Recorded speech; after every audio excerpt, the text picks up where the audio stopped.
Yeah, we are back. And it feels so good to be back. Make sure you come in and smash the like button. The kid is back.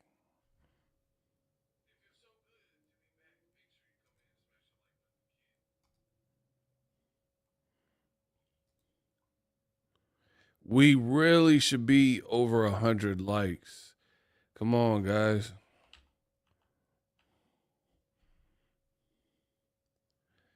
We need to push the likes up. We should definitely be closer.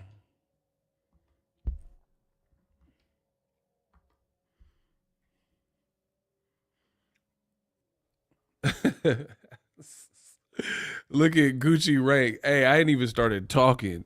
They already mad. Stop using Shakur's name. I'll put you on the screen. You want some 15 seconds of fame. Stop using Shakur's name just to get views and slander him. I still like too, but stop slandering Shakur and you know he the truth. Do you feel better, bro? I ain't stopping nothing. Listen, I'm going to do 7 Shakur videos between YouTube Shorts and YouTube long form. I'm going to make at least 7 Shakur posts before the end of the week.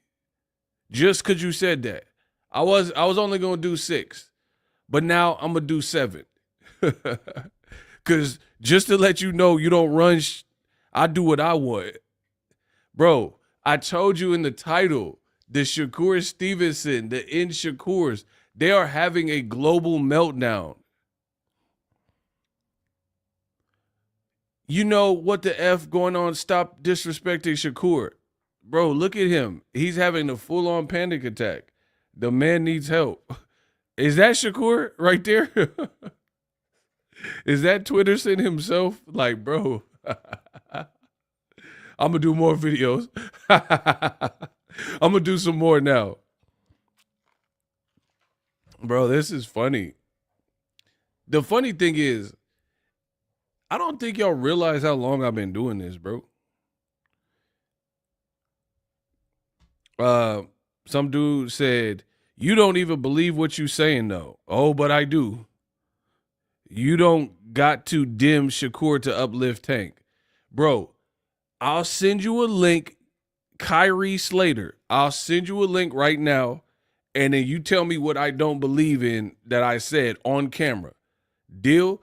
If you ain't talking about that, you ain't talking about nothing.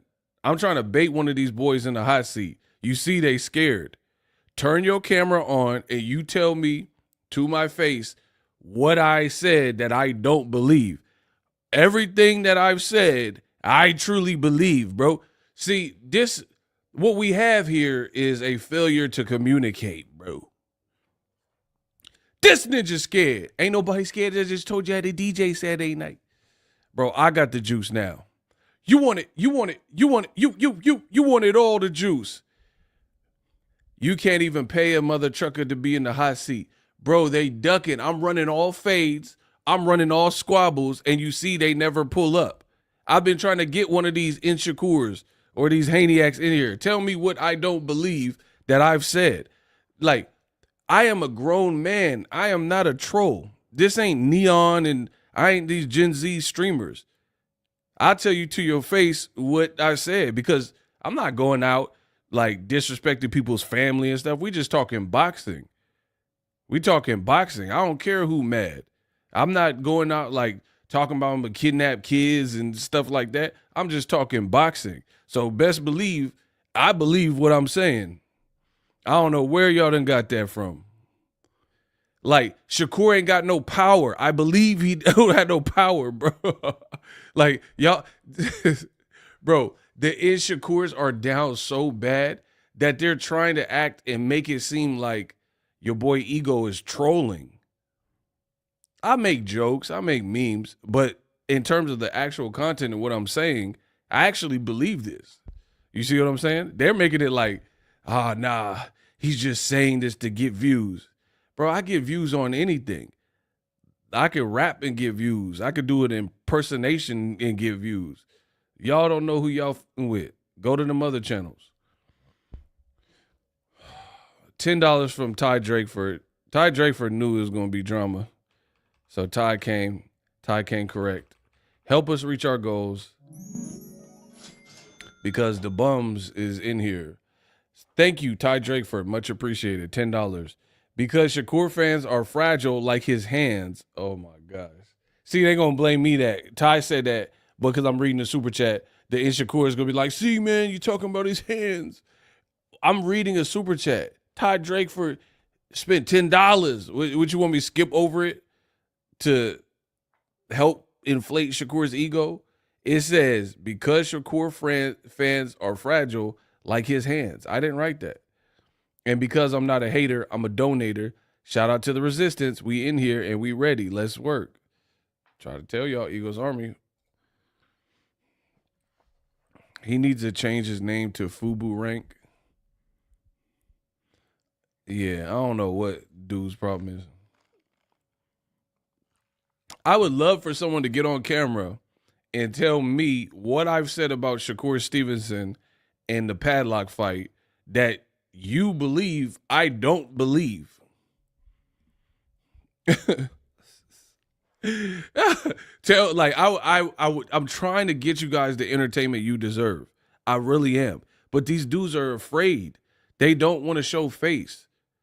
They don't want to show face because they know what's going to happen. Showing your face is the ultimate because now we see who that was. We see if it's Shakur himself, if it's someone on Shakur's team, we going to see you on camera. You know what I mean? We don't want to talk to no anonymous. I'm not Bobby Valentino. I don't want no anonymous. I want to see who I'm talking to. And I want to see the expression on your face when I'm cooking you.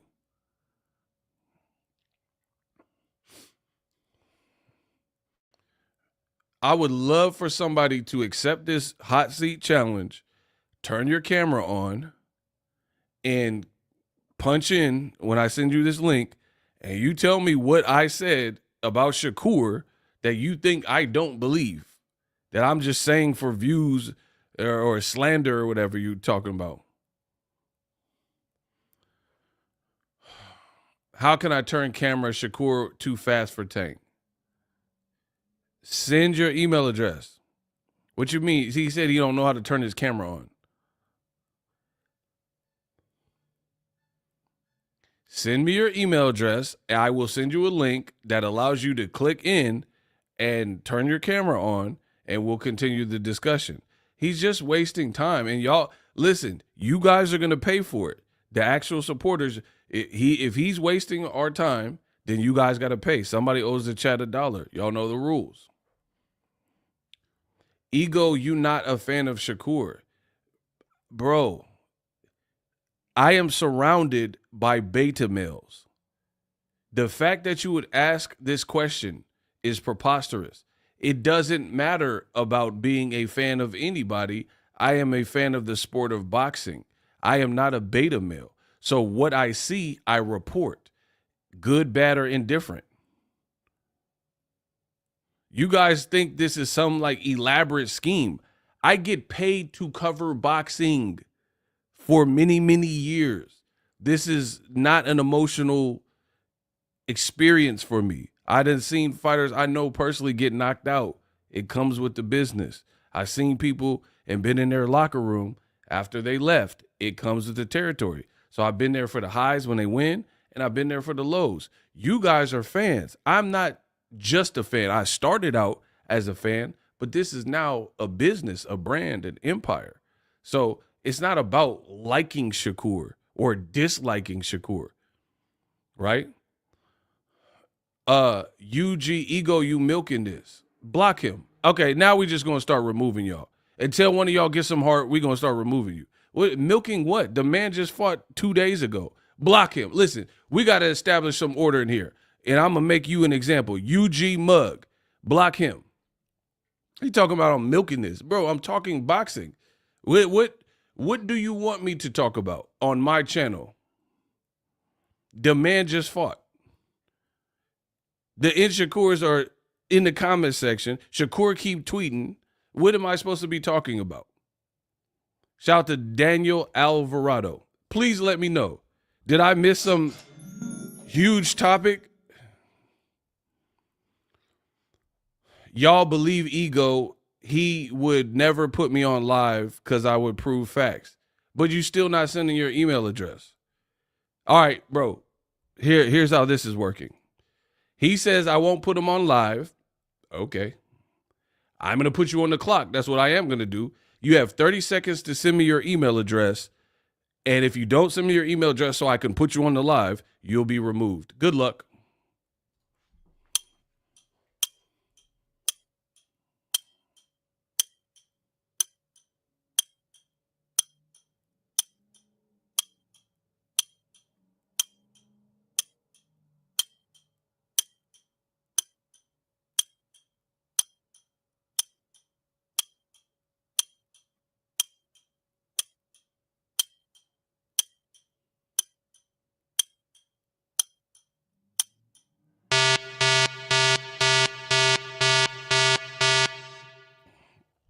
Oh, what do you know? He didn't send me the email address.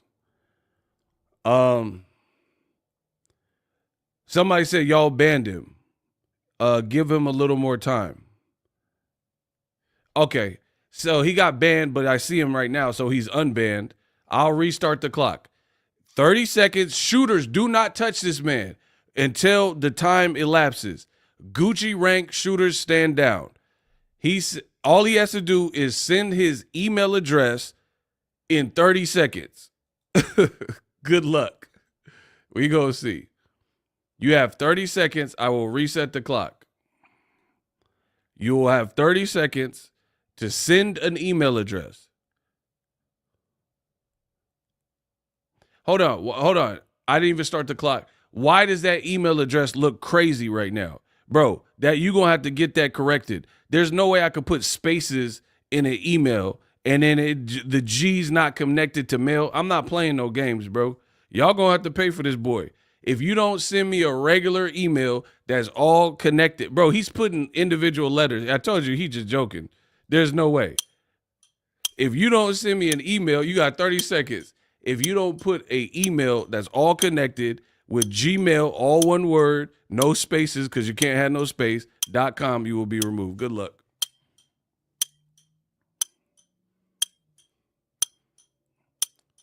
He said it's not showing. Well, them shooters finna be showing. I told you they just here to waste time.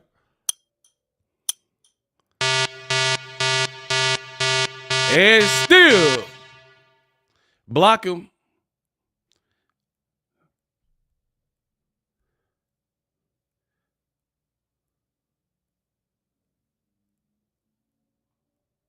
Hold on. Okay, somebody, is that, okay, hold on. Nico, that's who I'm sending this to. All right, bet. Because, okay. We finally got one. Maybe. We'll see.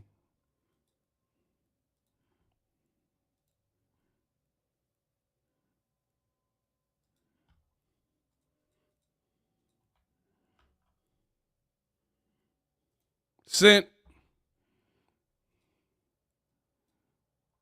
I sent it just like that. So we gonna see. We gonna see. If he comes in this live stream, it'll populate. We ain't wasting no time. Let's get it rocking. Yeah. Finally, we got somebody. You gonna tell me what I don't believe in, bro?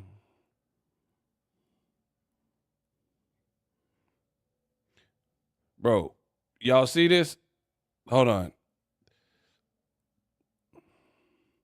Bro, he ain't here. Where is he at? I would be able to see on my side if he came into the stream, bro. He ain't here. I'm trying to tell you. They don't want it with me. He in PC. Bro, I done sent him the link. It says sent. And he's still out here. I copied the same address that you gave me. Ain't nobody pulled up. So moving on. I'll see if he pulls up. I tried to tell y'all. Oh, he back. He said it's no email. See, he playing games, bro. Bro, I have it right here. He's playing games. Just block him. He's playing games, bro. I've already sent the email, bro.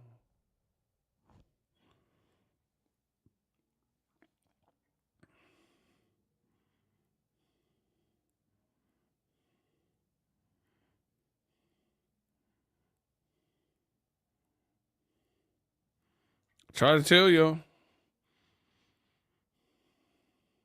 Now, like, first of all, why would I have to lie about sending the email? I'm Boxingego. Tell me why I would lie and say I sent the email and then didn't send the email. And they added a great feature where I can show you. So amazing. Boom. There you see the email. I just covered up the link because I don't want people writing it down or whatever. But look, so yeah, there's that. So he's a liar.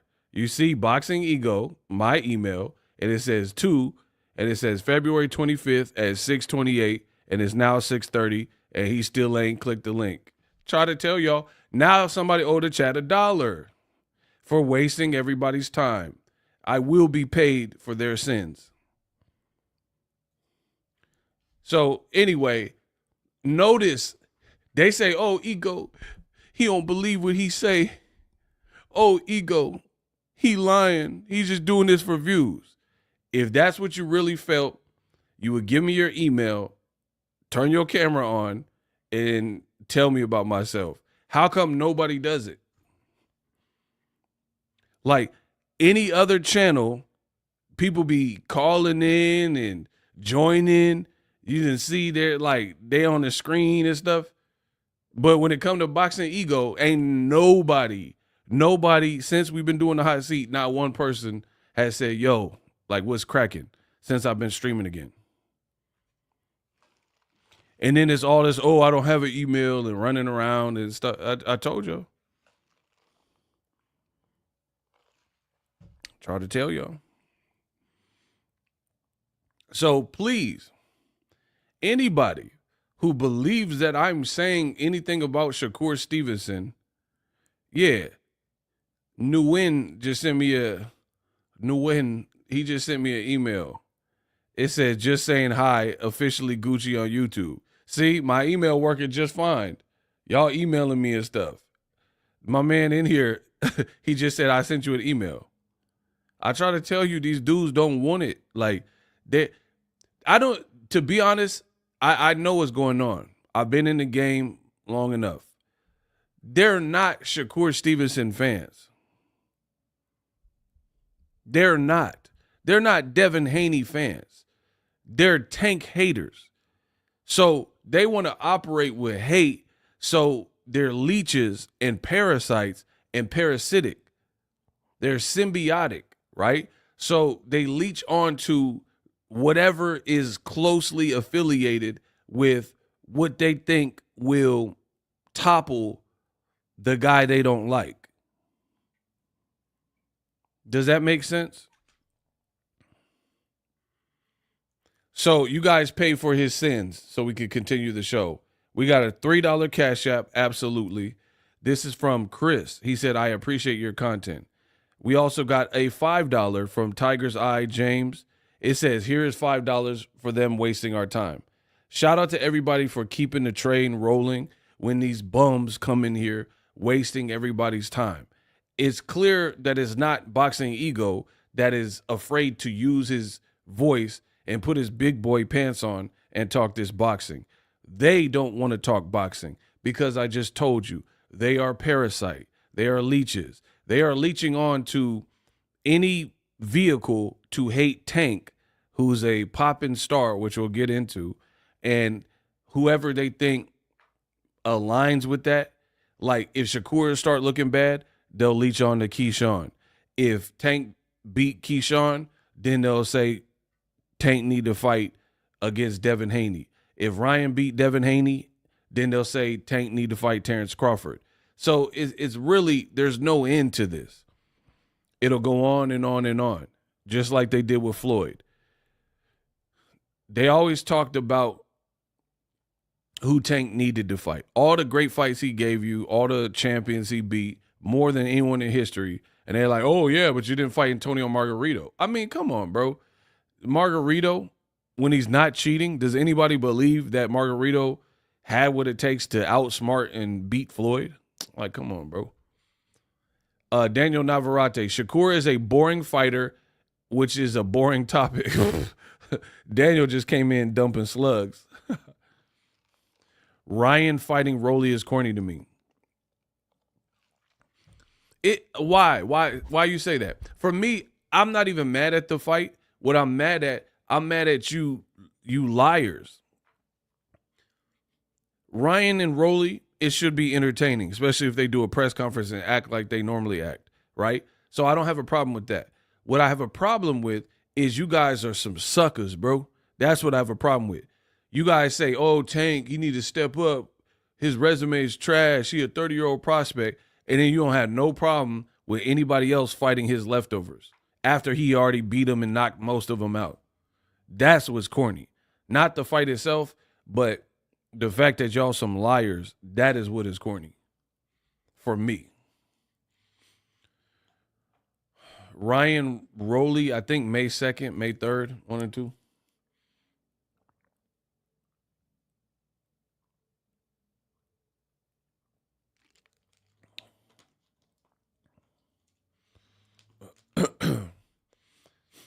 Tank leftovers are the main event over their favorite fighter. Facts. Bro, all these dudes have been doing is gaslighting you with hatred and negative content, slanted content, and it's all crumbling down. Nothing they said is true. Everyone's starting to see it. You know what I mean? And the house of cards is falling. You guys were duped. It is what it is. Like, some people are still in the denial stage. There's like multiple steps of grief, like 6, 7 steps or whatever. And one of them is denial. Some of you guys are in the denial stage. You guys are in the denial stage of grieving with Shakur Stevenson too. Bro, Shakur Stevenson, he a good little fighter. However, there's certain things where he's not delivering on if he is who he keeps saying he is, period. So you could be good, but to separate you and get you to the next level of great, you're not really doing that. And then the insecures are doing what they do best and getting insecure when I say this stuff. And they'll be like, oh, you're the Shakur hater. So these dudes are clowns, bro. They watch Team Crawford, Team Coor talk bad about Tank every day, and they never call any of them haters. They be talking about Frank Martin's a prospect. Tank ain't fought nobody. Why won't Tank fight Edwin De Los Santos? Like outright hateful stuff. And then me breaking down boxing, they try to flip it on me like, oh, you're hating on Shakur. None of you bums is saying anything to Shakur, and he keep talking down on Tank and switching up his mind. At first he said him and Tank are the best guys in the division. Later on, he did an interview who said him and Lomachenko. So Tank didn't lose. How he fall off? How he went from being the number you always said that you and Tank were the top 2 guys at lightweight. But then Tank kept dissing you and, talking trash or whatever. Then you switched it and said you and Lomachenko. Bro, the dude is inconsistent. And he's lying through the gap in his teeth. And you guys are mad, and he's underperforming. Bro, let's just call it out and put it out in the open. He's not performing up to the standard. If that was anybody else, cool. It would be a solid enough performance. But we're holding you to the standard in which you created. That's what I think that's life. Like, if you're Tom Brady, then you got to perform like Tom Brady. Do y'all remember Jamarcus Russell? I went to a Raiders game. I've been in the Bay, bro. So I went. My ex was a Raiders fan. I'm a Niners fan, but my ex was a Raiders fan. So I seen Jamarcus Russell. Bro, Shakur looking like Jamarcus Russell more than Tom Brady right now. All that praise, all that contract, you didn't live up to it. You didn't live up to it. And he looking like Jamarcus Russell and Derrick Rose all mixed in one. Greg Oden. That's what Shakur's looking like. Came in the gates hot. Greg Oden style. Jamarcus Russell. Everybody was talking about him in college. But then when you got to them in Raiders, you wasn't performing. You was sipping lean. I'm not saying Shakur is sipping lean, but I'm saying you're not performing to the standard in which people envisioned.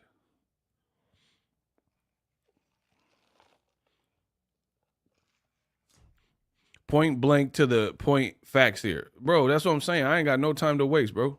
What y'all talking about? Let Kamal get some.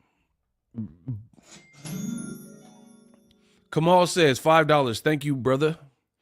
Turkey is saving box. Hey, Kamal gonna go in on y'all. Y'all done made him mad. Turkey is saving boxing by matching Conor Ben and Eubank winner against Saul Canelo Alvarez.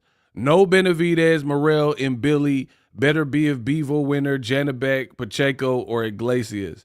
Bro, y'all starting to find out. Not Kamal. I know you been in the know, but you other dudes, y'all done did all this praising with Turkey, and all that glitters is not gold. He cool. He trying to do his thing, but some of this stuff ain't really jiving and making sense. Bro, the man Turkey did an interview and said that the winner of Conor Ben and Eubank finna fight Canelo in 2026, bro. Bro, who asked for that? And y'all be like, oh, he saved boxing. It will save us from making that fight. Don't make that fight, bro. That's terrible. That's terrible. They throwing eggs and omelets on each other's faces and stuff. Bro, get the UK out of here, bro. Get the UK out of here, bro. Americans and Mexico and wherever, Argentina, we got this. Bro, let's get the UK. The UK boxing is like, y'all on life support for real.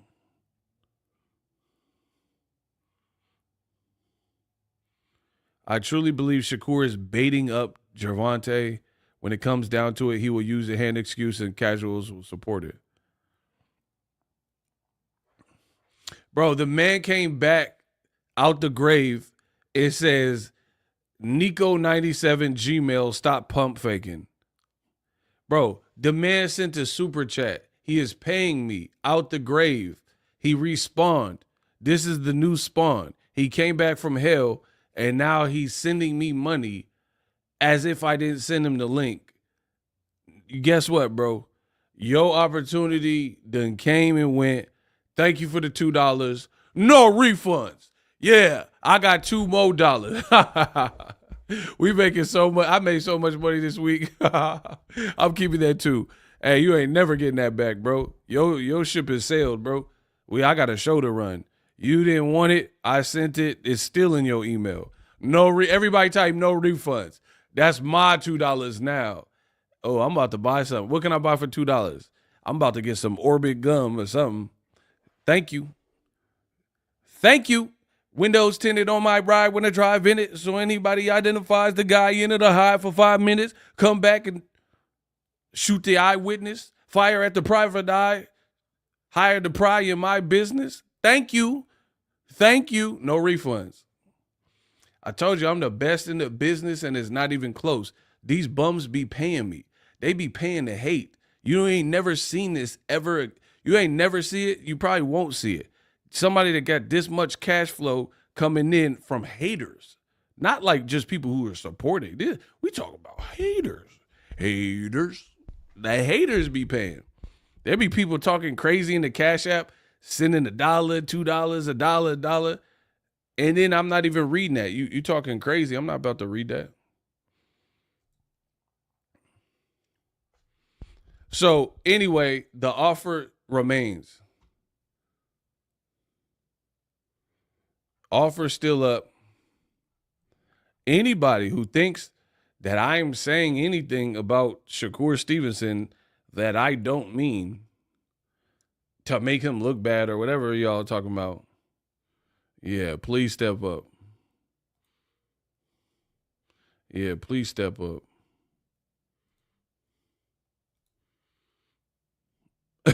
Yeah, please step up. We've been waiting for this.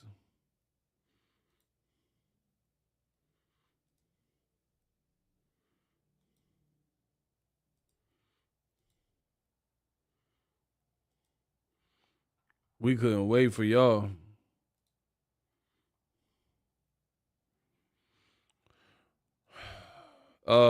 Broke and dangerous. He said, get 2 packs of Orbit gums because there ain't no refunds. Thank you, man. Shout out to Broke and Dangerous. Yeah, I'm about to get 2 packs on y'all. 2-pack like Shakur. Who else? What else y'all got? Daniel Navarrete. Appreciate you guys. Shakur is his own worst enemy. His mouth making him look bad. He making the expectations of himself that he can't meet. Man, Daniel Navarrete is cooking. Shakur ego won't let him for his own good. That is what I'm talking about. If you don't get it and maybe you struggle with my approach or how I'm saying it, please look at Daniel Navarrete comment on the screen and then you will perhaps get it and understand what we're talking about, bro. Shakur is his own worst enemy. Shakur, he is the one that is doing this.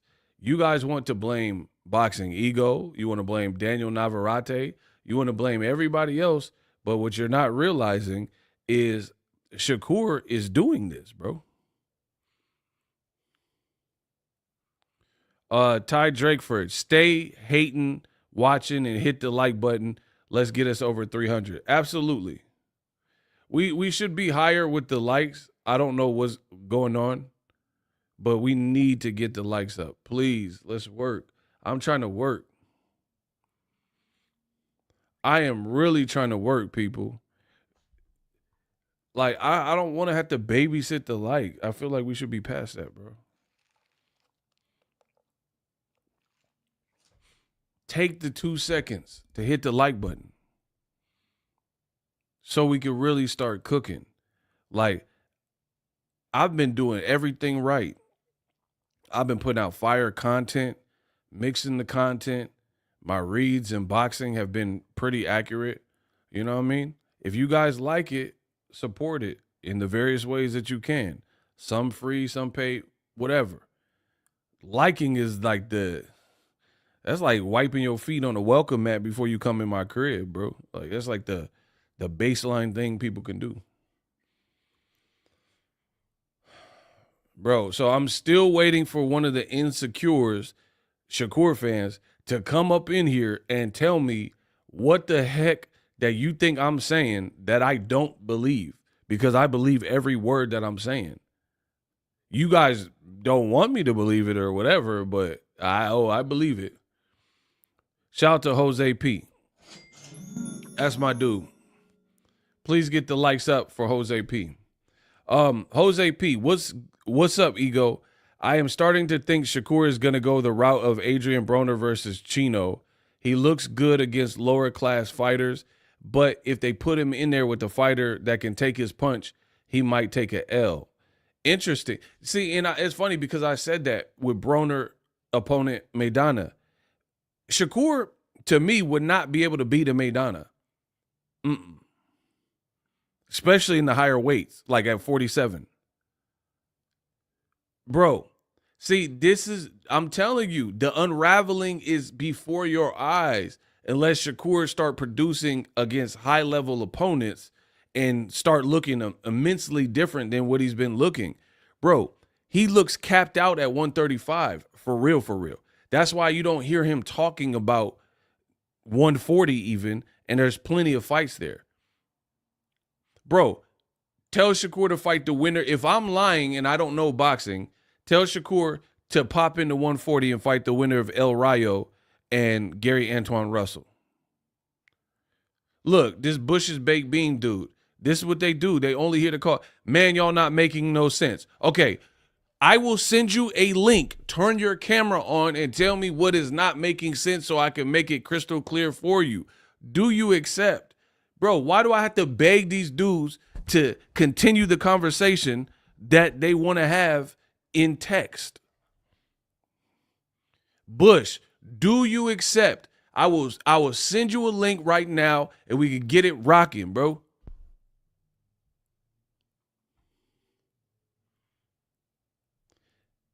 Because it don't, oh, you guys don't make sense. What don't make sense? Shakur ain't got no power. What don't make sense about that?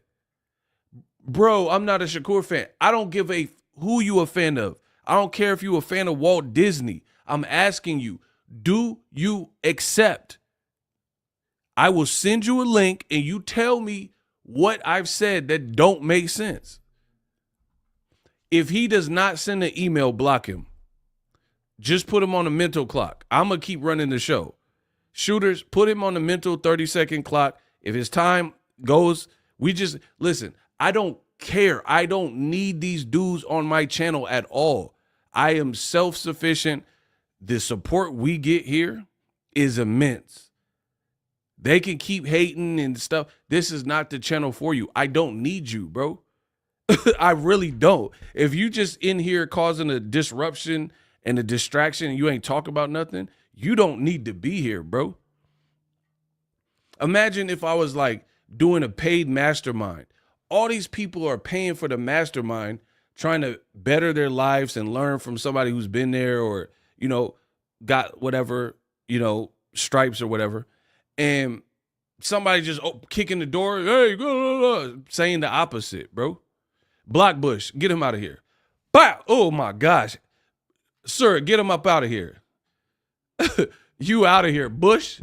Roll that beautiful bean footage. Bush's baked beans is up out of here. Your time has come. Bro, we send you to the crossroads. Don't cry about it.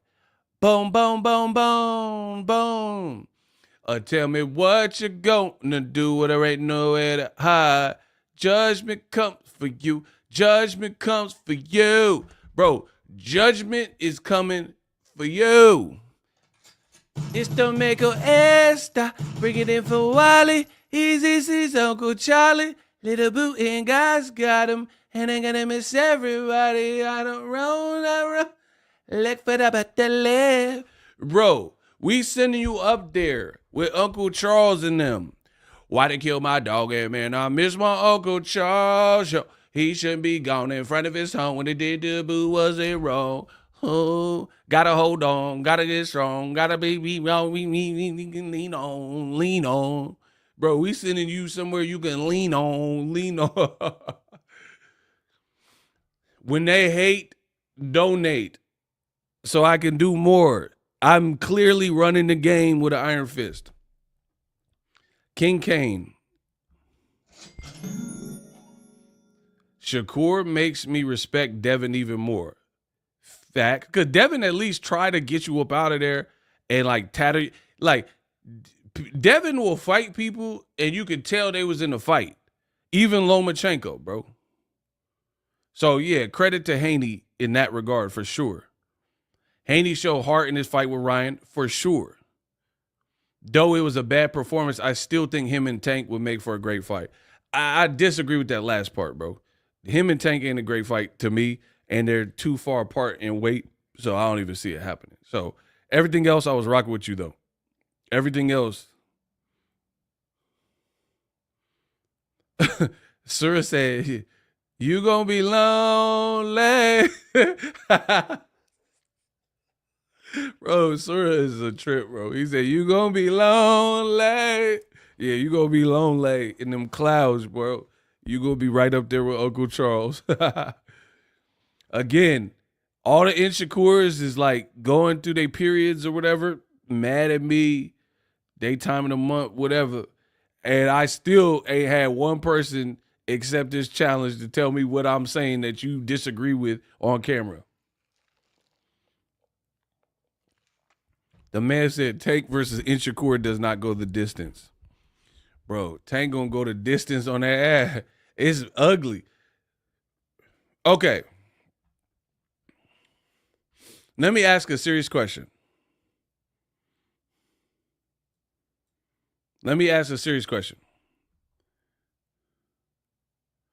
Oh my gosh, look at Tommy Jones. They in their feelings, bro. You compromise, Shakur keep winning, I'm out. First of all, you didn't need to tell us you were out. We don't even know who you are, so we didn't care. That's one thing. Second, who compromised me? Who compromised me? Shakur hasn't been performing to the standard. How does that make me compromise? I'm not the fighter, bro. Shakur is. The man fought an electrician and hurt his hands in them electrical wires. How is this a me thing? Bro, you was punching that breaker box. He ain't had, like, bro, he didn't even have breaker box abs because he ain't had no time to train. Bro, so you was punching the Pillsbury Doughboy because he ain't had time to prepare, and you broke your hands or fractured your hands on the breaker box. But somehow I'm in the wrong. Shakap thinks he Bud and Tank is Arrow. He delusional. Yeah, all right. We gonna see. Start.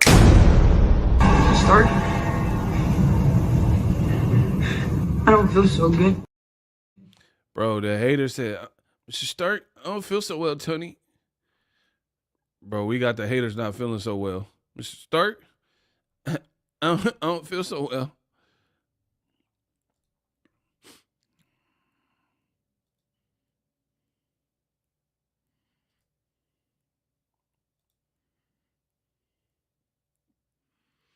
Bragging about beating up a union worker. Bro, he really punched on a electrician, and I told you before he even won the fight that it was going to be a hard fight to really, like, get. You're not going to get credit for it. Like, bro, and see, this is the thing. You mongrels are up in the chat, and you're like, oh, Ego, you hating. Give him credit. Oh, I want credit. Oh, give him credit. You guys are doing all this stuff in the comment section crying, but you're not mad at Turki. Turki the one that set this up. So I could have told you, which I did tell you, Shakur was not going to get no type of real credit given the circumstance. So that's why I told you from the beginning. I said they should have canceled this fight. If the best you could do was Josh Padlock or whatever, this Padfree dude or whatever his name is, right? If the best you could get on late terms was that, you should have canceled this event. But y'all not mad at Turki. You mad at Boxingego. I ain't tell him to fight this Padlock dude. He the one that chose that. Him and Turki. Be mad at them for taking that. I get it. He worked the camp. The Saudis have so much money, y'all said. When Bud Crawford lost $10 million plus on the Madrimov fight, or not Bud, but his fight, lost over $10 million, it was reported. You guys said the Saudis have unlimited money, and that's like tears in a bucket for them, and they don't care about losing $10 million.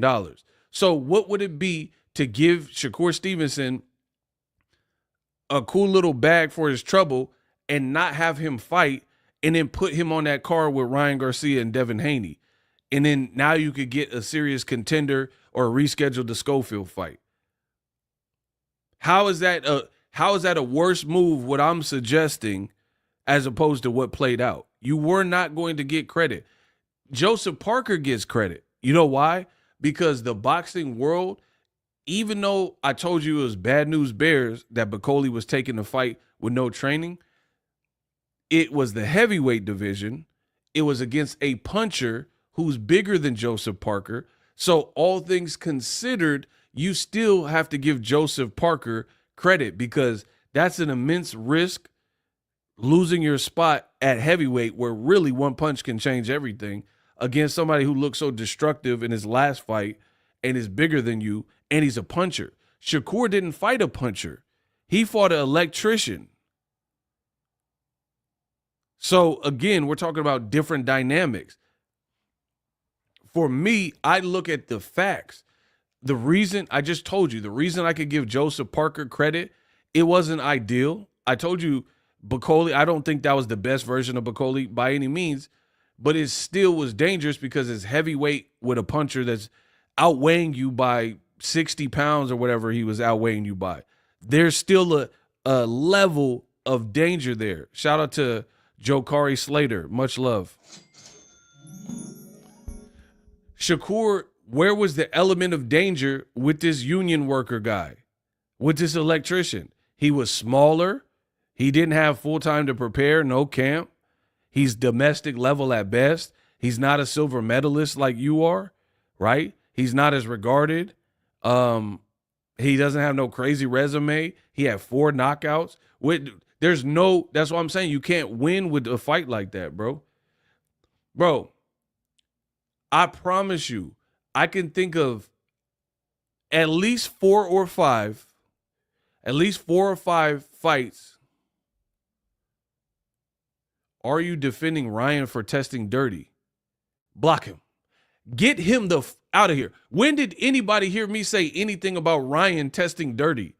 Bro, get him out my chat, bro. Low guard boxing. Your guard is real low because you're about to get clipped. Bro, the Shakurs, they're down bad, bro. Did anyone hear me mention anything about Ryan Garcia and Osterine? He said, yeah, so what you're saying is you're defending Ryan for the Osterine. What? Where did I say anything about Ryan Garcia there? Oh, he cooks.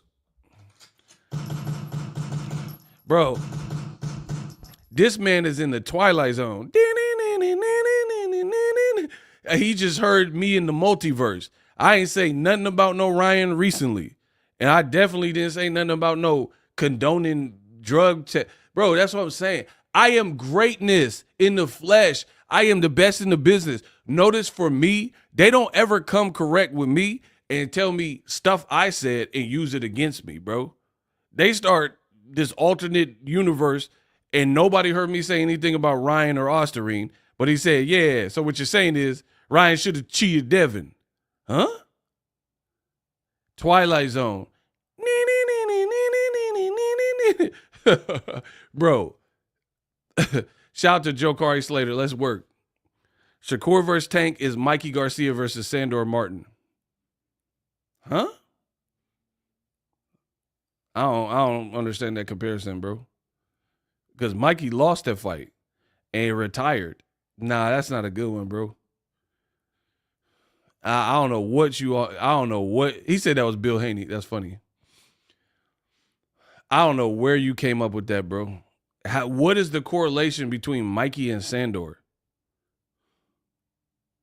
See, y'all just be talking, bro. Y'all be talking. Listen, I know my placement in this world, in this game. There's a lot of people that think they can do what I do. They can't, bro. This is not, you can't do it, bro. If you can, show me. Start a channel, say these weirdo talking points that y'all be saying, and pass me up with these weird talking points that y'all be coming up with. What does Sandor and Mikey Garcia have anything to do? That's like super horrible, bro.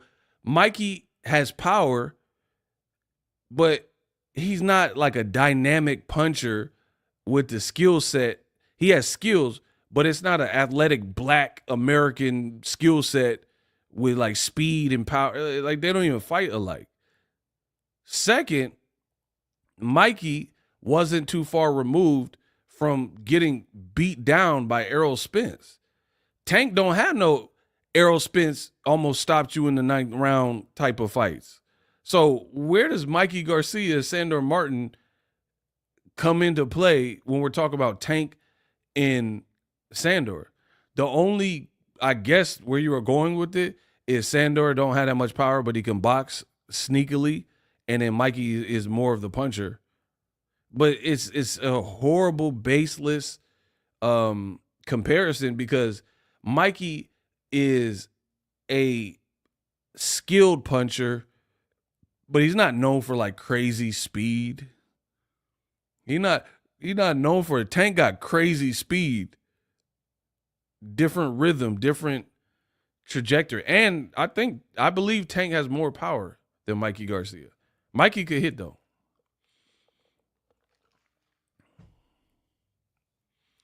Shakur got hand speed and excellent defense.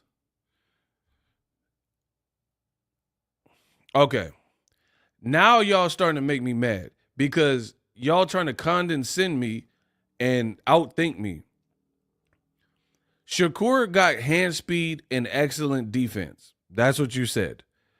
At 135, where he would have to fight Tank, who did he fight that he performed and looked good doing it that you thought had a chance to beat him?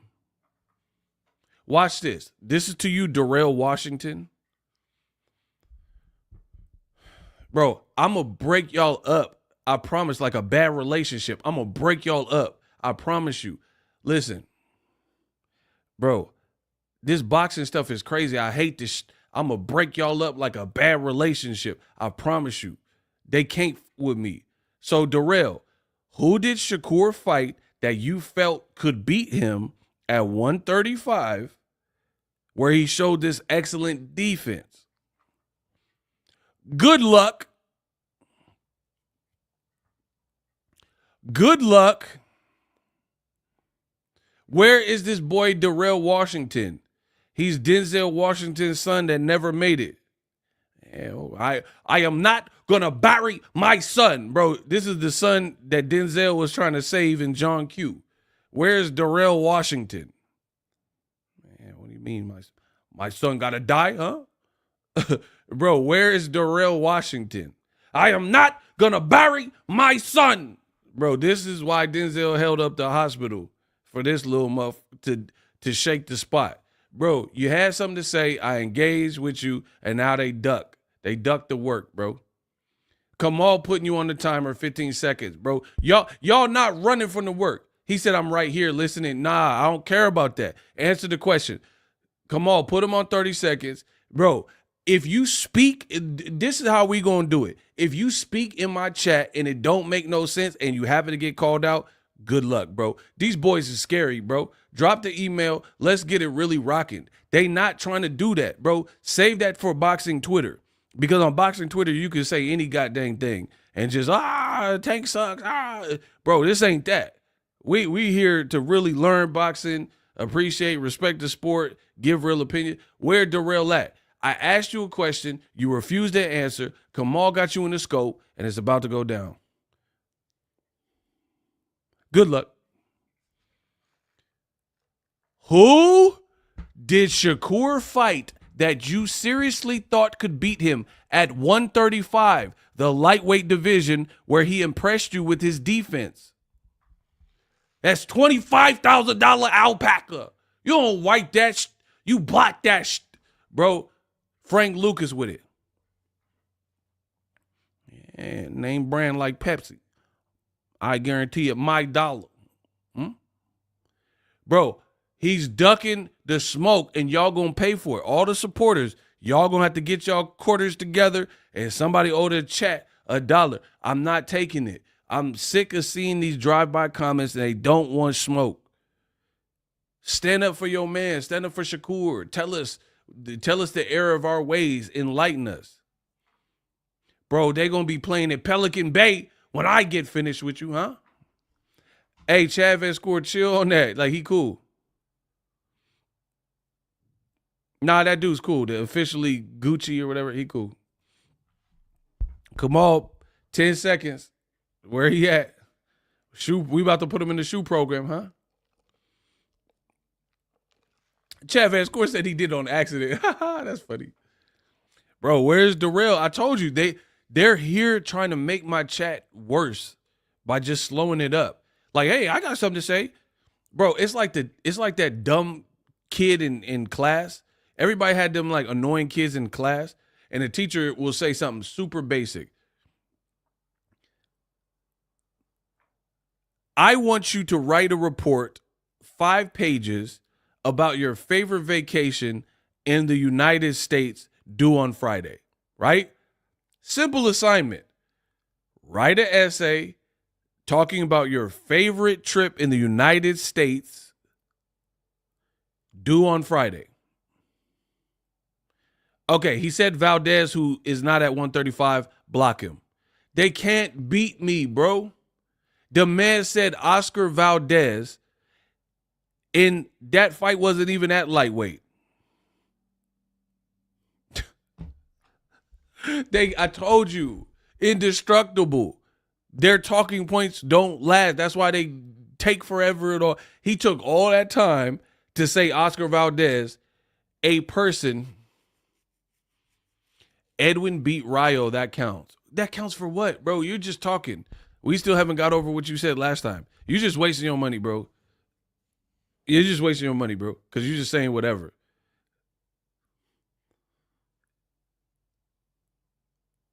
I never said Rayo couldn't lose. Like, bro.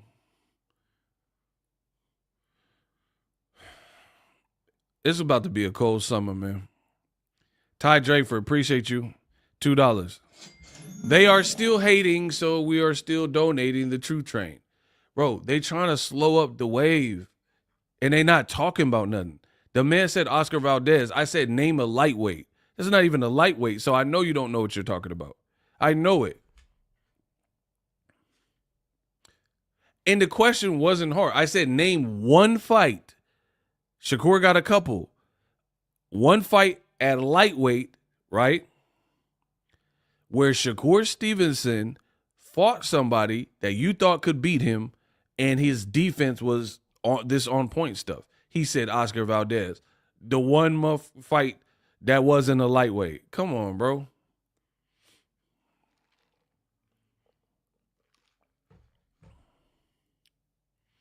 Give me some better work, man. So when we're talking about, like, this is my question to the Shakur fans. Okay, block Jokari, no refunds. Now you trying to disrespect, now I'm going to disrespect you. Block him. And I'm keeping your money. No refunds. Now because you disrespected me. He said, I'm just talking, bet. Bro, the man said Edwin is a great win. I'm just talking. That wasn't a great performance. It's a good name, but the way he performed was not great. You disrespect me, now I got to disrespect you. Does anybody believe that Shakur looks special versus Edwin De Los Santos? We'll see who's just talking. Bro, I'm going to body these dudes. I told you I'm breaking them up. Bro, if Shakur looks so great versus Edwin, why did he have all these excuses? Oh, my tummy hurt. Oh, I didn't feel well. Oh, my hand was messed up. That is not typically what you do if you look special. Floyd Mayweather, he might have had bad hands in the Arturo Gotti fight. But since he Gotti, he probably don't have to, there's no reason to even talk about that. Why do you need to talk about your hand issues? And even if you do, it don't matter when you look like Floyd did with Gotti, you can say whatever you want after. Bro, these dudes are desperate. I'm asking simple questions. I like Edwin De Los Santos. I think he can fight. I think he's a good, hard fight. But that is like the main fight where people said Shakur underperformed. And now you have insecure Shakur trying to pawn off Edwin on Tank. Bro, you guys are clowns. I'm about to get real wicked, bro. The more you push, the more I'm going to body you. Tank is undefeated. Edwin lost to William Foster. Well, that's a good point, too. That's what I'm saying. Like, he lost to like an unknown commodity for real. His claim to fame when Shakur fought him was beating El Rayo in a shootout. And El Rayo probably didn't even know too much about him, to be honest. And he got in the wrong fight. It happens. If El Rayo rematch him, he ain't going to probably fight all reckless like that. So that was a good learning lesson for Rayo.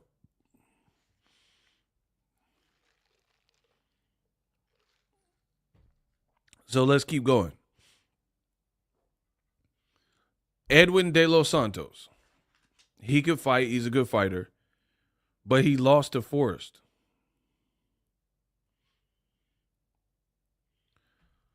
It wasn't like he was some undefeated everybody was talking about. And then again, that's also a fight where people say Shakur underperformed and didn't look so great. And ask yourself this question.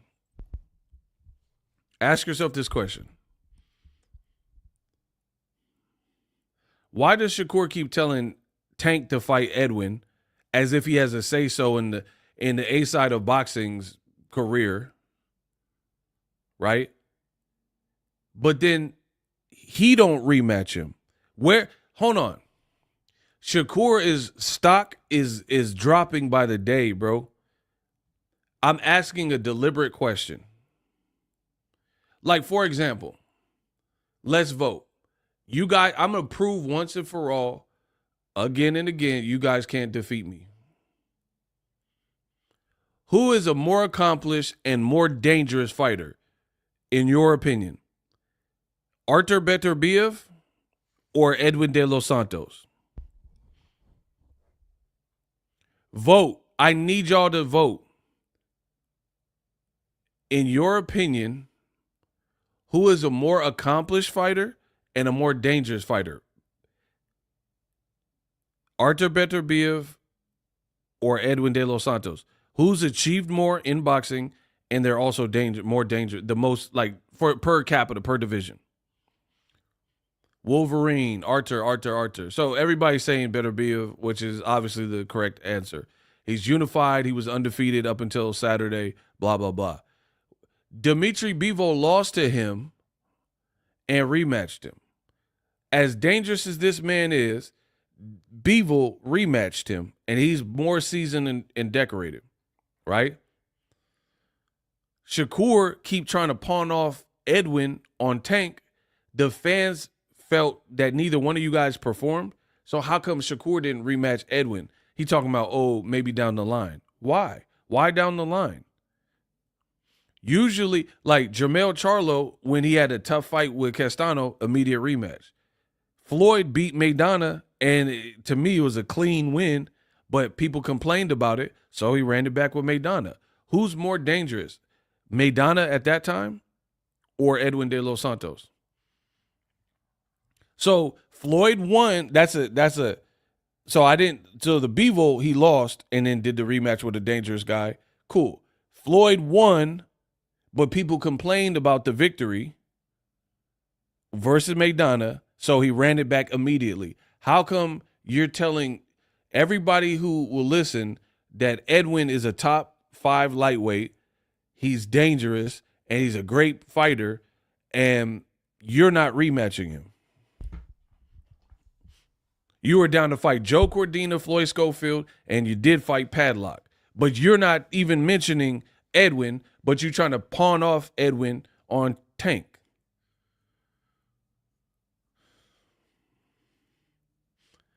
Because Shakur is insecure, so he's trying to use Edwin as a barometer and like, hey, maybe I can get some damage put on Tank or hope he'll lose or whatever. Or he, like, hopefully Edwin could give Tank a tough fight so people could get off my case. That's what he's hoping, bro. That's what he's hoping.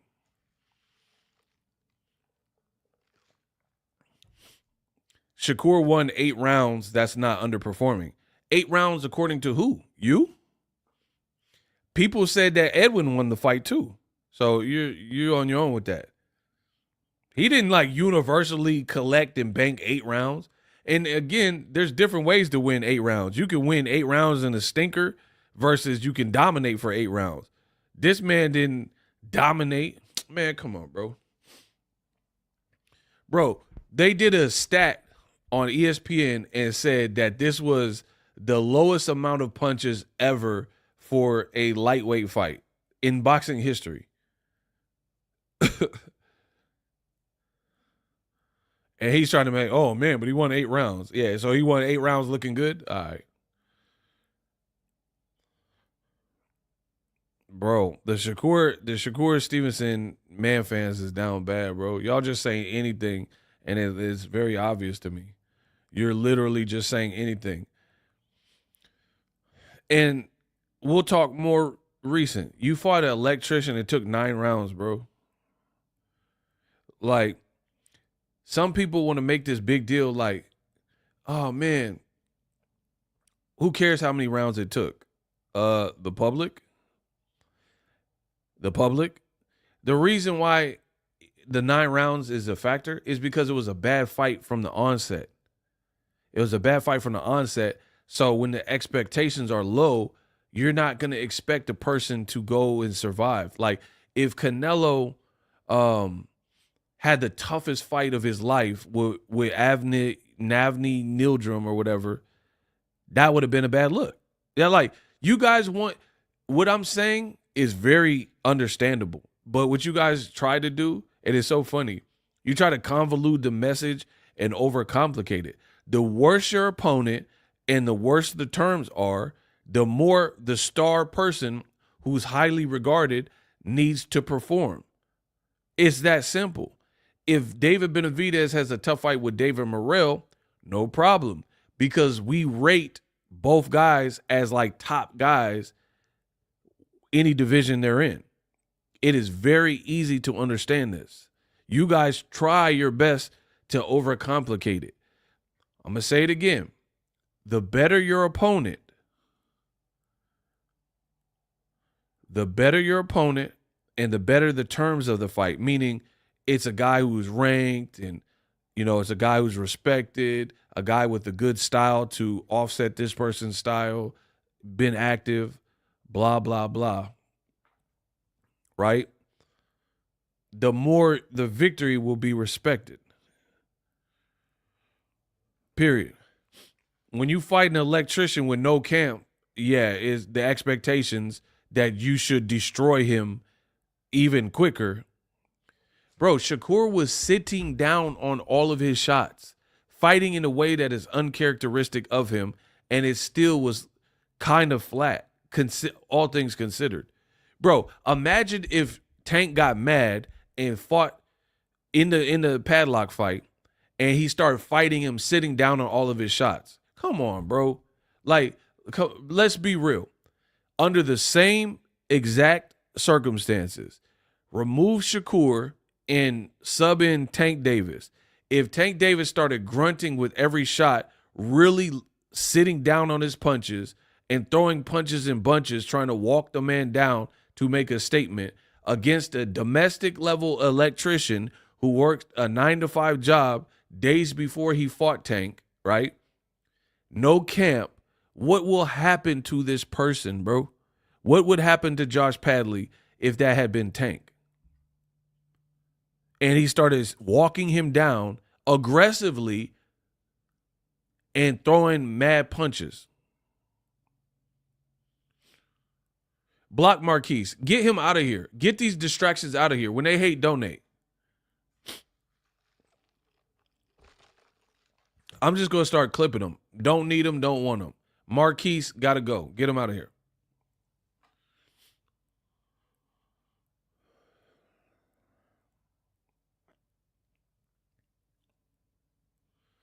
Joaquin said Joshua Padley wouldn't have made it to work on Monday. Facts.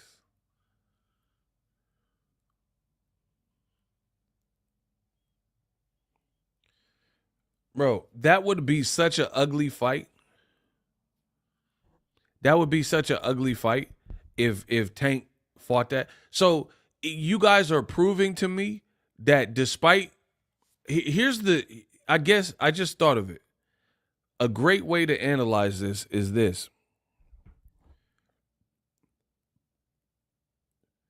People are trying their best to make it seem in the lightweight category that Tank and Shakur are neck and neck, like they're Ken and Ryu. However, the standards that people have for Tank are much, much higher than the standards that they have for Shakur. So they can't, by way of that, they can't be equal. Because if they were equal, you would hold Shakur to some type of standard that you hold Tank. If Tank fought Padley on a day's notice, then people would throw tomatoes at him and say he's the king of cherry picking. The fact that this fight was greenlit and went ahead and went 9 rounds shows me you don't hold Shakur to any level, anywhere in the same orbit that you hold Tank. Because if Devin win to become undisputed was George Kambosos. If Tank fought Kambosos under the same circumstances, you would say Tank resume sucks. Who he beat? Oh, he only beat Kambosos, right? If Tank fought Keyshawn's last opponent, Denise Baranchenk, right? You guys would say Tank ain't fought no one, who's he beat? If Tank fought Padley on a 1-day notice and knocked him out in 9 rounds, you would say he underperformed. Tank sucks. He's overrated. So the reason this is important is because you have other lightweights like Keyshawn. He can fight Dennis Baranchenk as a main event and people aren't throwing tomatoes and they want to check to see how he look. He can fight Gustavo Lemos coming off of a loss and moving down in weight where he can't make the weight, right? The reason we know this is because Tank has fought and beaten better people than these guys, and you still try to take away credit. Oh, Ryan was weight drained. Ryan was eating tacos, though. Ryan was young. That was his first real big bag. If you didn't train, that's on you. So it's funny because you're trying to make Keyshawn and Shakur like they're neck and neck with Tank, but they're not. Because if they were neck and neck, you would hold them to the same standards. And I understand it. I get it. That's how the world works. I've been a YouTuber 13 plus years. You're not going to hold me to a lesser standard than somebody who just started YouTube 4 months ago. You see what I'm saying? Of course, me being Boxingego, my personality, my tenure and length of time in this game, the seniority, you're going to have a higher expectation for me than a brand new YouTuber. I'm elite. I've already proven I'm elite. I'm proving that I'm the greatest and the best in the business in this niche, right? I've already proven that. So, of course, my standard is going to be high. I can't make no mistakes. And I dang sure can't make the mistakes that a brand new YouTuber makes. So I'm giving you guys this analogy because sometimes it's best to take it out of boxing where you guys are emotional, right? This would be the equivalent. Tank is this level of YouTuber, like Mr. Beast, PewDiePie, top YouTube level. And then you guys are trying to act like these much, much, much, much smaller YouTubers that make less money are at the same level as PewDiePie or Mr. Beast or whoever is at the top. That's what's happening. But it's evident that it's not the case because if Mr. Beast did a video and, the editing wasn't on point, you would hold him to more of a standard. These dudes down here, their microphones be bad, the audio be bad, their editing be bad because they just started or they're at a lower level or they don't have as many resources. So people will be a little bit more like impartial. They'll give you a little bit more like grace and leniency. So you guys say all this stuff about Tank, but the standard you hold him to shows me that you value him and think he's better than these other dudes, period.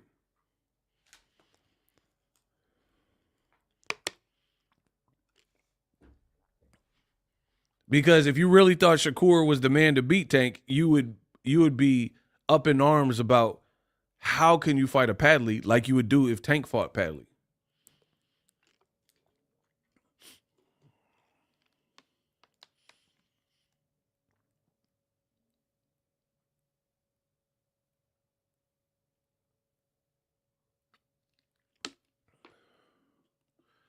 Y'all got to get the likes up, please. Please get the likes up.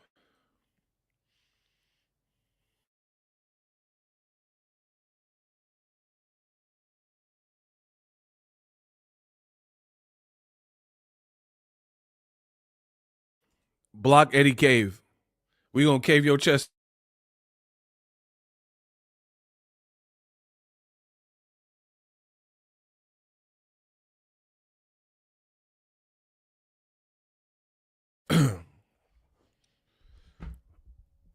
When they hate donate, they so mad, bro, because we out here getting the bag, talking boxing.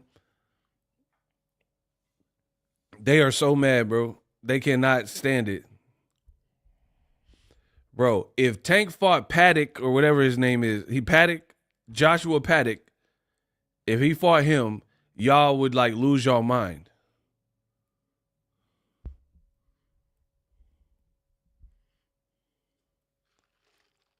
If Tank fought Joshua Paddock, y'all would be going bonkers right now. Talking about, oh, Tank always do this and his career is a sham. But the fact that you even accept Shakur fighting him lets me know what you feel about Shakur and his power. Bro, because I'm not even being funny. Abdullah Mason would have done a better job with Joshua Paddock. Styles make fights. I am not being funny. Shakur is not delivering, bro.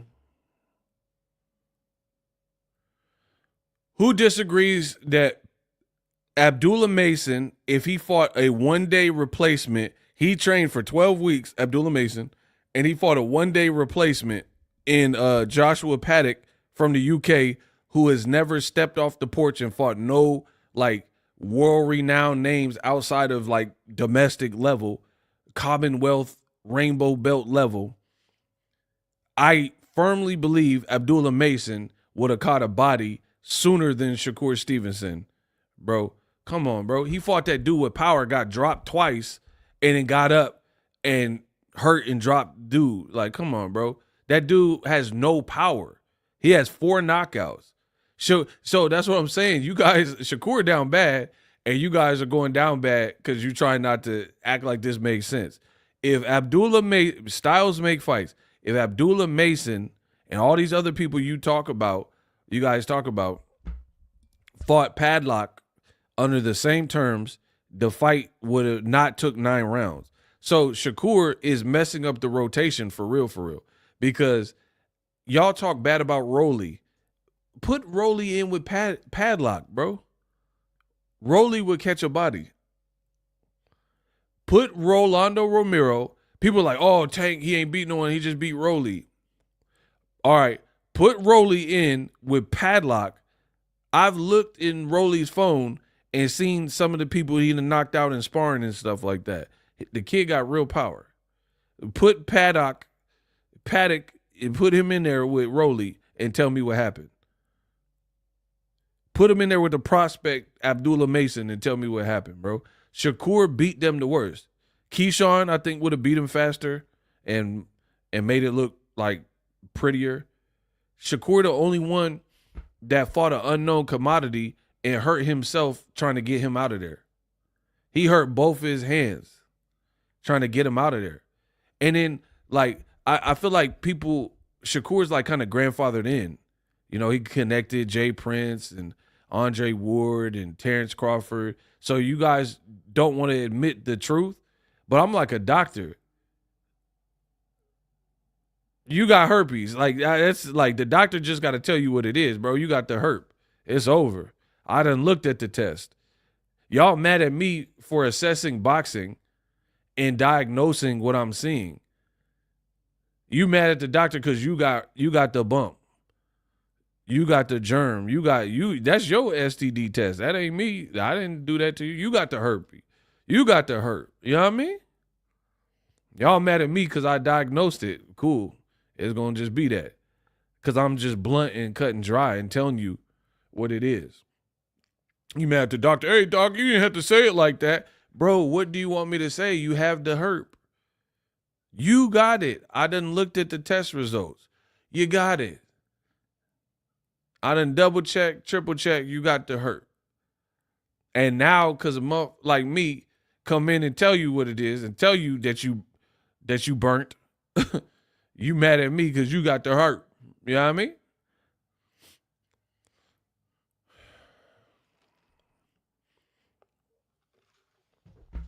Bro, Shakur fought Paddock Watch or whatever. Man, come on. Man, get him, like, what? And then went 9 with him and then hurt himself in the process. What? How you punish yourself? And see, I'm telling you, Shakur made it worse because he was really he started grunting. He shouldn't have never did that grunt. Bro, I promise you. Shakur made it worse by grunting. I know that sounds trivial. But the real recognize real, and they know what I'm talking about. Shakur grunting made it all worse for himself. Because when he started doing that, we know what that meant. We know he was trying to sit down and make an example out of this dude and like blast him out. But then you start doing too much, and in doing too much, he said the snack grunt is crazy. And in doing too much, you start hurting your hands. He was like,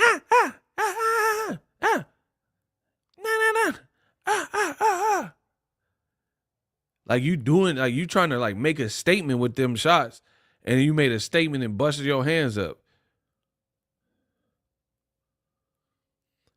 And then the other thing that made it look, I don't know what fight y'all watched, but they was taking turns making these intimate noises, these moans and groans.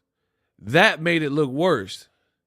Bro, I promise you, if you watch the fight and you study boxing like yours truly, they was taking turns with the grunts. Shakur's like, and then the dude would be like, and he was hitting him with British ass. And nothing was happening. It was 2 months with 4 knockouts or whatever, grunting. So it looked stupid. Bro, I promise you there were several points where Shakur was getting off and it looked good. Like it looked pretty sharp. Like the shots he was landing, like, pop, pop, and then the dude would be like, and he'd be like trying to war back. It's just he didn't have no camp and no power, bro. Bro, they sound like my soundboard. It was like this.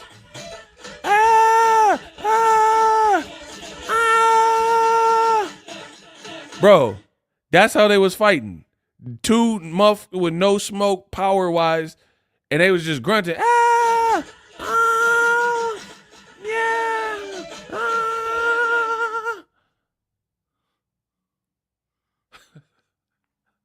Bro, they sound like my soundboard. What y'all talking about?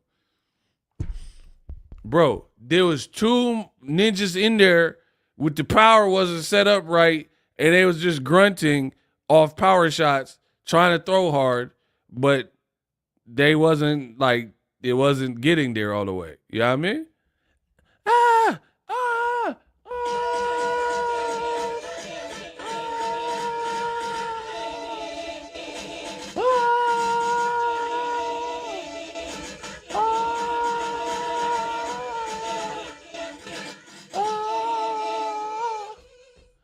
Bro, like a Michael Jackson video. All I want to say is that they don't really care about us. Skinhead, that it, everybody got me. Situation, shut to get the. Bro, all I want to say is that they don't really care about us. Dope me. You can never do me, kick me, take me, touch up like a white meat. All I want to say is that they don't really care about us. All I want to say is that they don't really care about us. Shakur, why you got to hit the... Bro, what y'all talking about? Kamal said if Shakap comported himself like Plant, he'd be good.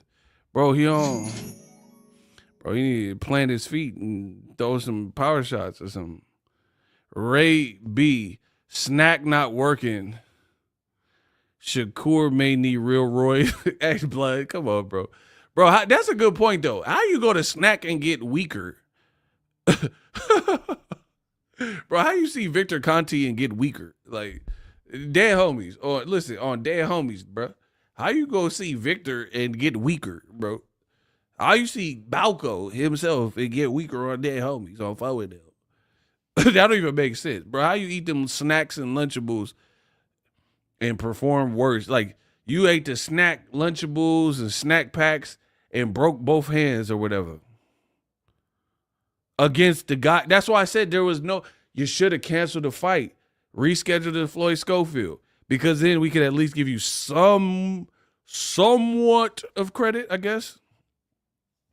But you trusted in Turkey. Bro, Top Rank didn't even have you cook like this. You done got with Eddie Hearn, old Blue Eyes, and Turkey And then now your career look crazy. Bro, you was better off with Top Rank and Bob and them. Bro, I don't know how much you got paid. Ego have my stomach hurting. Man, come on, bro. I'm just being real and y'all stomachs is hurting. Y'all like the Mekhi Phifer and Clockers drinking the Yoo-Hoo because what I'm saying is true. Yoo-Hoo.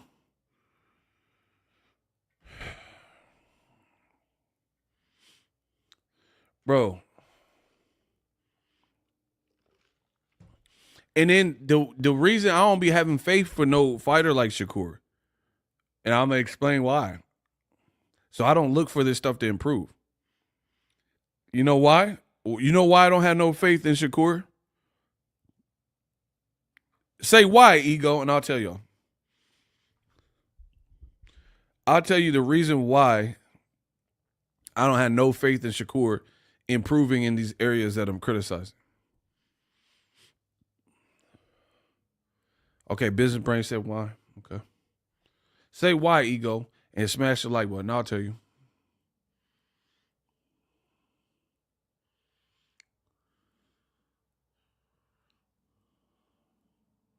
Okay, some people are asking now. The reason why I have no faith is because the problem has gone on enough fights in a row and he ain't making no changes. And instead of embracing what people are saying, he seemed like he'd rather go to war on Twitter and convince people instead of trying to fix the problem. Now, Shakur don't pay me to fix his problems, but just to give you guys the brain of Ego, maybe your grandfather coaching you, maybe you need a different voice. Maybe you need to consider a different coach, right?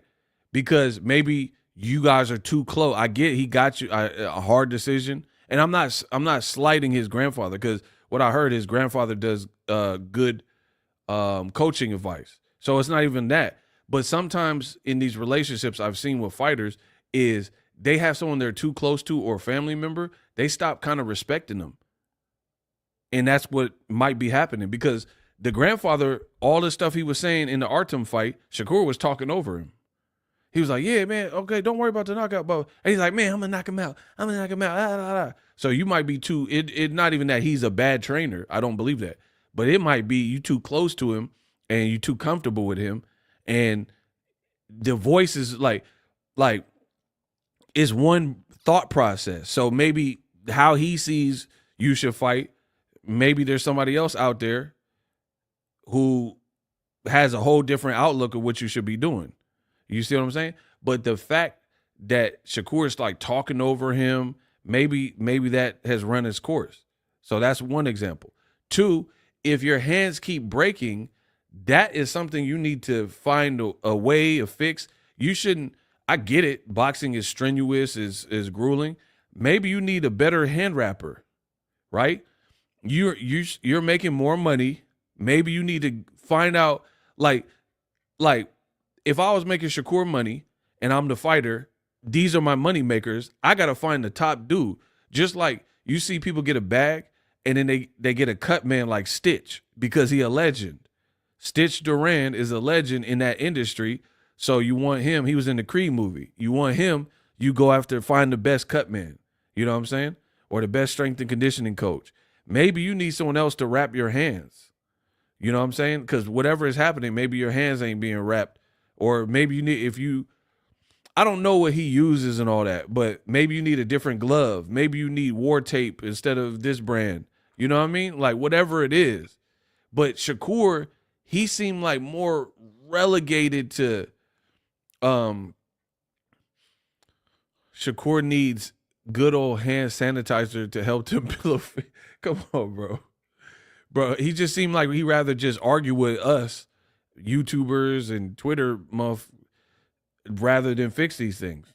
Like, man, like he seemed almost like a mirror image of Crawford and not in a good way. The only difference is Crawford is a mother and he's a beast and he's going to be hard to beat. You know what I'm saying? So Crawford is his own fighter. That's the only difference. So Crawford being stubborn and not listening and stuff, it's acquitted him well because in the ring, he's performing. You see what I'm saying? Shakur, he might want to consider some of these changes, but you never hear about that. Hey, Mr. Riviera must be stopped. I'm going to spit this coffee out, bro. Come on, bro. The man says Shakur assembled the Avengers to end up breaking his hands on a Con Ed worker. Man, come on. How does that even work? That's what I'm saying. Turkey set Bacoli up and he set Shakur up. He set them up for no success here because we were following the Schofield Shakur back and forth. You are on record saying that you trained for 12 weeks hard for Schofield. So we seen you with Crawford. We seen you with Andre Ward sparring. We seen you spar with Sean Porter. We seen you with Floyd giving you advice and stuff. And all of this stuff to fight the guy you fought, which you were never going to really get a bunch of credit for, and then have that showing. And you guys are like, man, he looked good. He didn't look good to me. Like, he looked, okay. Let me not say this because it's tricky, I guess. He didn't look bad. Like, he didn't look like, oh, he looks horrible. It looks like he never boxed. He didn't look like that.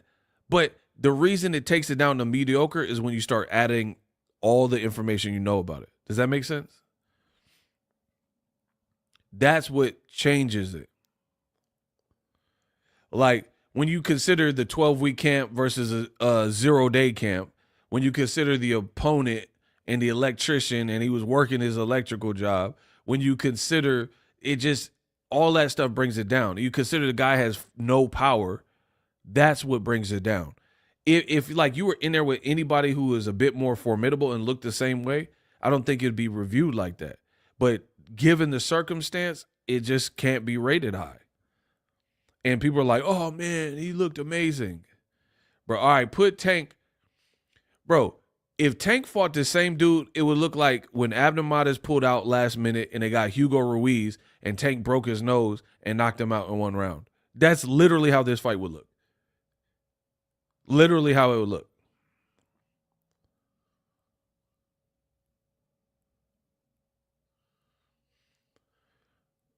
And if anything, you made Padley look better because he was showing mad heart.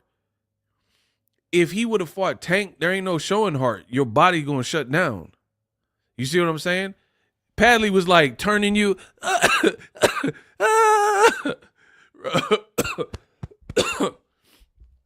almost choked laughing, bro. Padley was like, you was getting off shots that looked like pretty good. You know what I mean? And then Padley was like, my turn. Bro, do that with Tank. Padley wouldn't have been doing that with Tank, bro. Because Tank would have been like, bang, and like banking on him. And he would either be unconscious or he would just be in retreat mode, like trying to get the heck out of Dodge. So there ain't no like, all that yelling y'all was doing. There's not going to be all that. He would have been getting, especially with no camp. Bro, that's what makes the performance horrible. When you consider, okay, like let's use this example. Okay, get 88 Mike Tyson, 1988, and put him in there with someone who has zero camp, some heavyweight who flew in and got jet lag. Come on, bro. 88 Tyson. Put an 88 Tyson in with somebody, you know what I'm saying? Or Beterbiev, right? We don't have to go far back. Beterbiev. Put Artur Beterbiev, and he had a 12-week camp lifting all these crazy weights and juggling and all this stuff, and put him in a 12-week camp, and then put him in there with somebody who had no time to train, and they doughy, and they just got off work, and then they flew in. Bro, so Turkey set him up. Beterbiev knocked out Joe Smith Jr. in like 2 rounds. He's like one of the hardest punchers at 175. He got knocked out in 2 rounds with a full camp. So it's proving my point. If Beterbiev can knock out guys with a full camp and hurt Bivol with a full camp, and Bivol's crafty and durable, you know what I'm saying? And Beterbiev is bodying guys like that. There's no way some guy is going to come in with no camp. And those are like extreme punchers. But it don't even have to be that extreme. It could be like an up and coming, like El Rayo. El Rayo, if Gary Antoine Russell, and I don't even want to put this out there, but if that fight, let's say something happened with his opponent, right? And then he had a full camp, and then El Rayo fought someone like a Padley with no power, bro, it's gonna be a showcase fight, period. Shout out to the hobbyists. Let's go. We cooking real boxing. Shout out to my man. He said, I'm gaining weight. He moved up to lightweight. Let's go. We out here working, bro. Cooking real boxing up for the fans. Bro, anybody else in the same situation? Joseph Parker, he fought Big old Bacoli, who looked very dangerous, and he like blazed him. See, Christopher Smith said the same thing. That's crazy. I just read it after I said that. That's what I'm saying. Parker had a guy who was like at least bigger than him and a true heavyweight and never looked like that, and he blazed him in 2 rounds. So some of these other guys are fighting people with full camps, and they're not looking like this. And Shakur is going 9 rounds. I mean, it's just this. I told you. I expected this. So Shakur's power, and then it begs the question, bro. If this is how you look versus an electrician, how do you truly beat Tank? Like, I really want to hear this from Shakur fans, bro. Because let's be real, Padley was connecting. He just didn't have no power.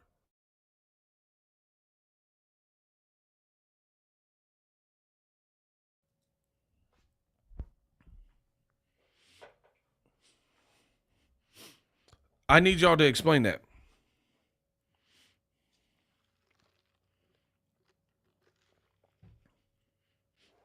For all the people who are optimistic that Shakur beats Tank, y'all say, "Oh, he looks so sharp." Okay, cool. So you think he'll knock out Tank like he knocked out this pad work guy?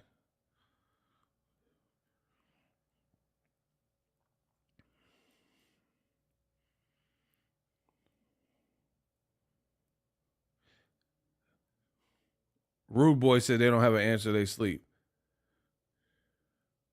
We have yet to see Shakur take a solid body shot, let alone a punch on the chin.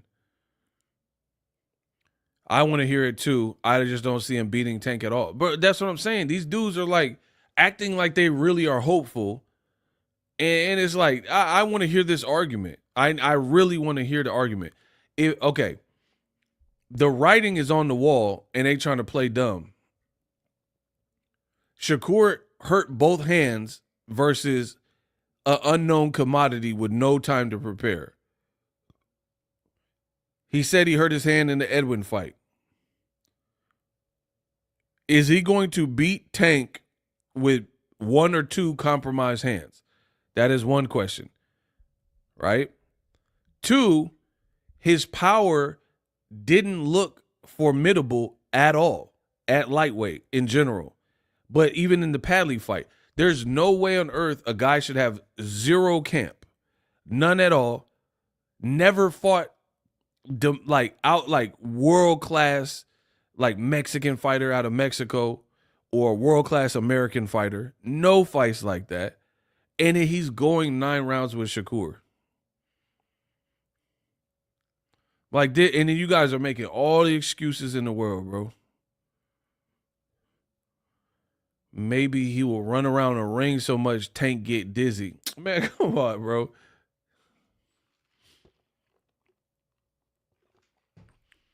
And then I say this stuff, and I'm the bad guy that don't make sense. And I'm a hater. But you didn't call the Saudis haters when they booed Shakur. Why? Like, see, this is what we get as YouTubers.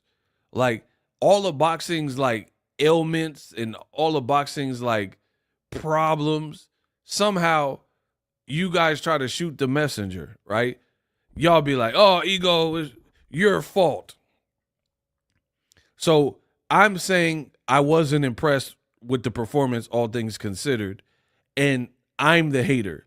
But not one person called any of them Muslim dudes that was in the crowd booing, called them haters, and they booed him the same way. I didn't boo Shakur. I just said that it was lacking considering who you're fighting and the circumstance. They were in the crowd, whatever, they got the tickets free or paid or whatever happened. They were in the crowd and they was booing him. But somehow I get blamed because I'm a content creator. Like, oh, these content creators don't know. Well, put it this way. People know what they like. They know what they like. And the Arabs was like, we not messing with that. They was cheering Padley. They was like, padlock, padlock, padlock. And then when he got knocked down, they booed you. So they wasn't messing with you, bro. How is this me? Like, when I say it, y'all mad because I said it. Oh, how? Okay. Y'all mad because I told you the truth then. Okay, cool. You were at home in Newark, and then people was marching out like the Nutcracker. They was walking up the stairs. They was all walking up the stairs, and then ESPN and Top Rank showed it. And you blamed him. You're like, oh, that's just Top Rank hating on me. Okay, this event had nothing to do with Top Rank. It wasn't even in the same country. It wasn't on the same platform. And the Arabs booed you. The Muslims booed you. So what is Shakur and his fans talking about? You're like, oh, man, that was just Top Rank trying to make me look bad on my way out. Okay, you have a new deal with new people, Turkey and Eddie Hearn. You in a new country you had never fought in. And they was looking on their phones when you was fighting. They was ordering DoorDash, chicken falafel rice kebab. Bro, they was on DoorDash getting some falafel rice and chicken kebab. Bro, they was on DoorDash while you was fighting, and then they booed you. So that ain't had nothing to do with Bob Arum or Top Rank setting you up or ESPN, because you wasn't on ESPN. You weren't at home. You weren't in America. Like, and then see Crawford's his whole like influence circle. They be like, man, this is what's wrong with America. This is what they say. They say, oh, American fans don't appreciate nothing. These American YouTubers hate on everything. Oh, America, you Americans don't know what you're looking at. You guys don't appreciate. All right, so non-Americans watched Shakur versus Padlock, and they was rooting against him. Non-Americans, they was like, boo! And they was ordering halal. They was ordering halal with white sauce and gyros and all types of instead of watching the fight. And then they booed you. So I thought y'all blamed Americans. Oh, this is because you Americans don't appreciate boxing. They're like, oh, that's why I want to fight in the UK. I want to fight in the UK because the fans actually love it. Bro, they had so many UK people there, they was booing you.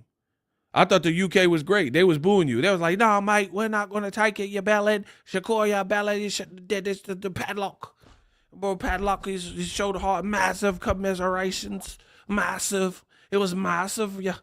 It was massive in it. Massive commiserations. Padlock. Bro, so the same people, you blamed Americans, and then the UK dudes that was in there, and the Muslims that was up in there, they was booing you the same. So how you blaming Americans?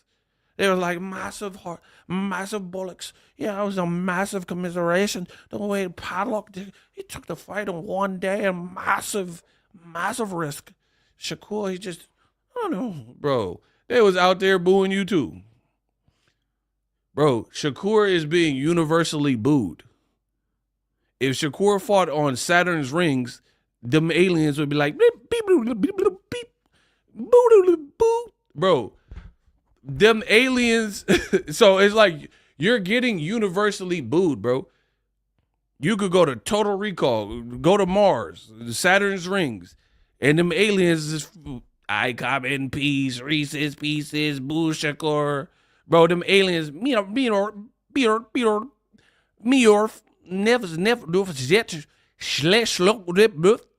bro, them aliens will come in whatever language they speaking over there in outer space, interstellar, and them aliens gonna be smack talking your fights too.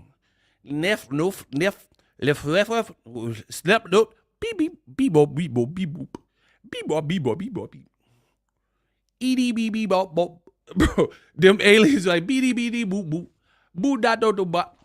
Ba da do ba ba boop. Shakur da da boo da ba got. Da boo da da boo da da boot. Get out of the bro. They like get out to the galaxy. Boo ba ba la bee bop boo ba. I come in peace, but get them out the ba da luck boop. Nish me or niak sabia na jacuzzi here but do that. Bro, them aliens will do the same thing.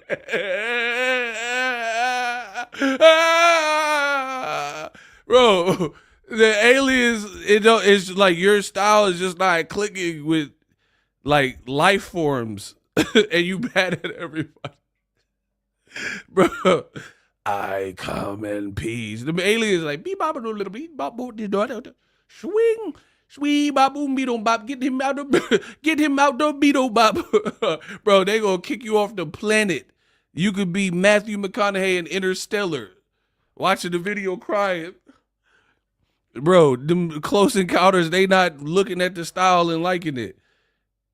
So style, you blaming American YouTubers and American fans. Them UK dudes are doing the same thing. The Muslims was doing the same thing.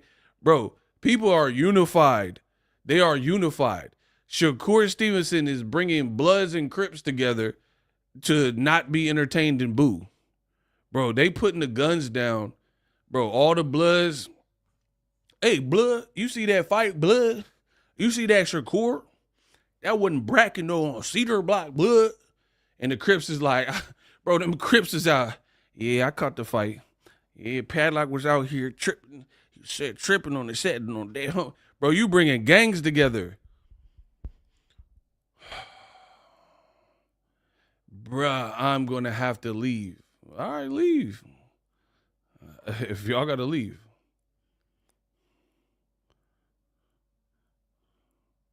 Bro, they putting the guns down and everybody is unified. That something's not clicking, bro.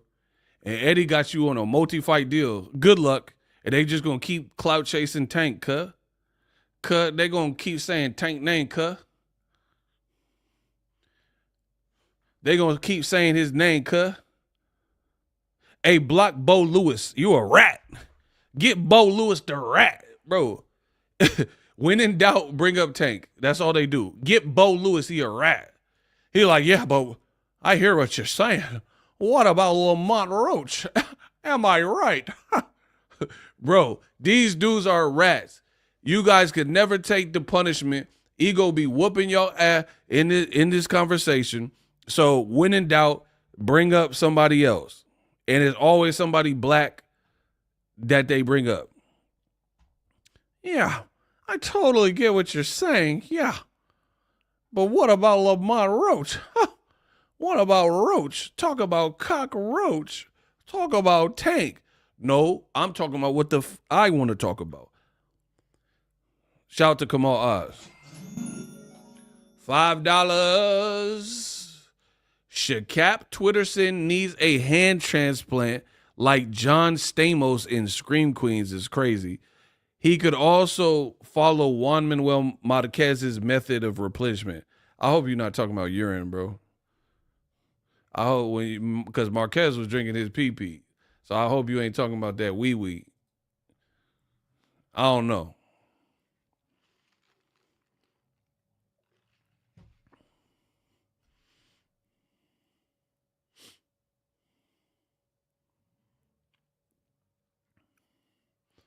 They stopped going to war to boo Shakur. Bro, I told you, people is unified.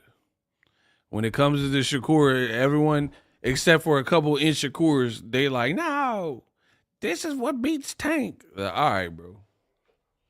Tank is knocking people out and flipping off the off the top rope. Shakur is winning and then arguing with people. Do you understand the difference? Hold on. I'm showing you there's levels to this. Tank is knocking mother effers out and then hitting a Rey Mysterio backflip off the turnbuckle and then collecting his bag, some crazy that these other dudes ain't making, and then he's dipping. And then you don't really even hear from him too much until his next fight. Levels. Let's run that back. Tank, knockout. Flip off the turnbuckle. Rey Mysterio. Highlight reel going crazy. On Sports Center. Collect the bag and deuces. Dip out. Never to be heard from until you're fighting your next person. That's pretty much how Tank has been moving. Shakur, ever since Edwin De Los Santos, win, but complain that people are mad at how you win and throw excuses out. Oh, my hands. Oh, I had a fart in round 3. Oh, my girl was mad at me. Oh, look at this text. I don't feel so well. Bae, I don't feel so well. Blase blah. Bro, Gen Z, they crashing out. This is not it. For starters, you're not going to beat the internet. So if people hate the way you fight, you got to just live with that, bro. I'm giving the man gems. I'm giving the man like gems of how to move. Some people aren't going to like you're talking to a brick wall, bro. And the more you persist and the more, like, if you go to a museum and it says do not touch, somebody's going to touch it. Just how it works. So if you push, people are pulling. If you pull, people push. That's life. Shakur trying to convince people. And the more you do that, the more insecure you are going to come across. Like, you rarely hear me explain myself because I'm not going to. Why should I explain myself? Like, if I like a certain style of pizza, and then Mr. Riviera said, oh, why you eating that? I'm not even answering the question. That's my guy, though. But you guys, I'm just using him as an example. Why do you like pepperoni? I don't have to explain that. I like what I like. You like whatever you like. That's how it works.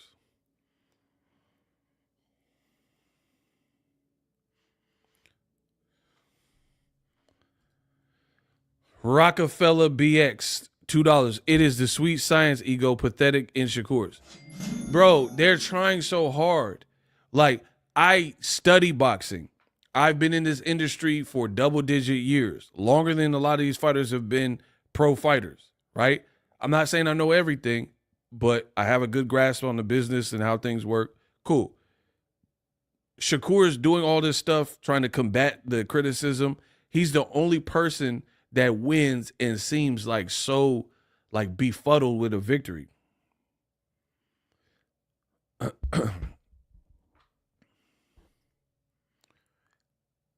Mr. Riviera, we agree. He said pepperoni gang. Shout out to my man, Mr. Riviera. Stop playing with us. Bro, Shakur is the only one that seems insecure with his victory. He cannot deal with the fact that people aren't celebrating. And see, to me, this is why they hate on Tank, because it breeds jealousy and this breeds envy.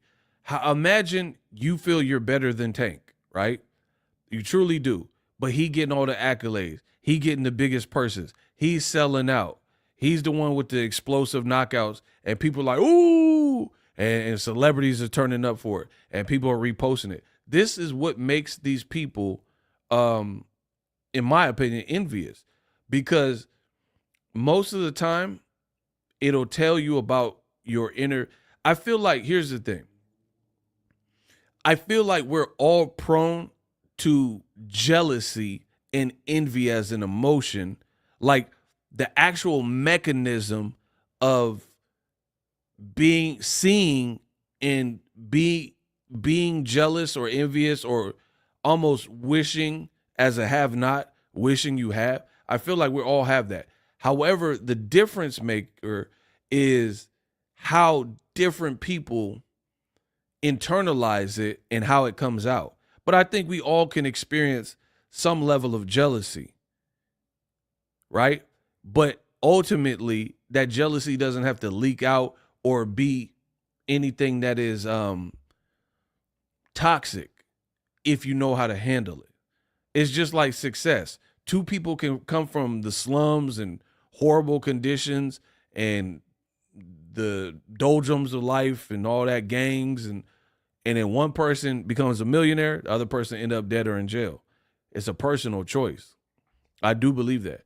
So I think we all experience like the cocktail that would make you jealous, but to actually convert it to the jealousy or envy emotion is you internally and how you internalize things. That's what I believe. Irving sent $10 and he says, I appreciate your content. Bro, I appreciate you for starters. Shout out to Irving. I am truly the best in the business and it's not even close. There's no one that can do it like me. Give you guys the quality, give you guys the audio, give you guys entertainment value and jokes, the longevity that I have. To make this, I've been streaming over 2 hours, talking nonstop. I'm not stuttering, right? I done put out regular content today too. All types of content. I'll be like Jay-Z, I'll be one taking my shit. You see how nice I am, bro. I'm not having to refer to cue cards. Like, you'll see videos on YouTube and they're super bloated. Like, the intro will be bloated. It, like, let's say it's a 5-6 minute video. It'll be this bloated intro, bloated outro. And then when you remove and strip away, like, the inessentials, it's like 30 seconds of talking about said subject. You see what I'm saying? I be giving y'all videos like different lengths of time, but some of my videos, they go on for 40 minutes, 20 minutes, however much time I need. Like, my unpack videos run longer. Nobody's really giving you that. A lot of people are just like, let me put something out. Let me put out 1 million shorts. Let me put out 4-minute videos. And then the 4-minute, 5-minute video be bloated intro, bloated outro. People got like graphic intros, be like, oh, John Doe boxing channel. And all this like glamour gets. I get straight to it. Because I'm a veteran at this point. I get straight to it. Steak and potatoes. Give you what you're looking for. You clicked on the video, it said I was going to talk about, I talk about that.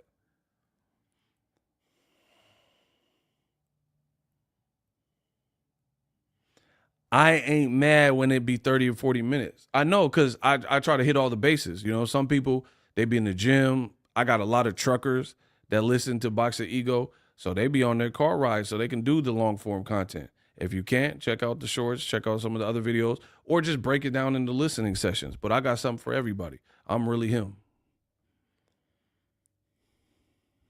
But shout out to my man. See? Yeah, drive on the commute. And like, most importantly, we bring in boxing conversations to the forefront. You know, people be like, mad, oh, shut up, ego, take your glasses off, and all this like goofy stuff. That had nothing to do with boxing. Shakur's biggest voice of God. Shakur's biggest problems besides his hands is his mouth. If he didn't talk so crazy, he would be perceived differently. Maybe with more sympathy. Boom. Perfectly stated. My man at work on the stream helping pass time. Absolutely. That, my man, voice of God, nailed it. That's what I've been trying to tell y'all. Shakur, the perception for him, like, bro, Shakur would fire me as a PR person. He would fire me, bro, because the way he moved, it just wouldn't connect, and he would think I'm hurting him or something. I would like, bro, get off the phone, dog. Get off the phone. Like, I ain't even gonna front. Devin Haney's dad and Devin, not really, they just like in the tuck. It's been feeling great. I don't know how y'all been feeling, but without Bill Haney and Devin Haney like tweeting every second and stuff, boxing been feeling very refreshed and good. I'm being so real with y'all. Tell me boxing hasn't felt like, not like, there was a moment, like especially like the B sample, and then it was like Bill Haney and Victor Conti, and they writing essays on Twitter like, oh, take the test. Oh, Vada, sign up for 24/7, 365. And it was just like nonstop. And it was just like, okay, bro, we get it, bro. He failed the test. It was just like it's cool. Now they've been kind of like out the way, like just, I guess, focused on Devin Ramirez or whatever's next or whatever. And it's been feeling marvelous. It's been feeling marvelous not having to get on Twitter and keep seeing like, Ryan, sign up to test. The test, Vada, 365. Like, bro. And the same thing with Shakur. Like, this generation is cooked, bro. Everybody want to be the star. Everybody use social media like a diary, bro. Shakur, like, I'm see, and this is the thing, is like, I'm so upfront. People look at me like I'm a op, like I'm like malicious or trying to hurt their career and stuff. But it's them doing it. I ain't never like came for Shakur and said what I've been saying recently because he wasn't doing what he's doing. But then when it devolves into clout chasing Tank and like explaining your performances, that's the only time. It's the same thing that happened with Crawford. Me and Crawford was good. I was in his gym. I was covering his fight. He was just a great, exceptional fighter. Still is a great fighter. The moment some of his decisions were questionable and I called it out, that's when him and his camp was like, oh, ego sucks and, you know, ego, y'all stupid for listening to him. I was never a problem until I called anybody out. That's how it always works, bro. They want me to be a puppet.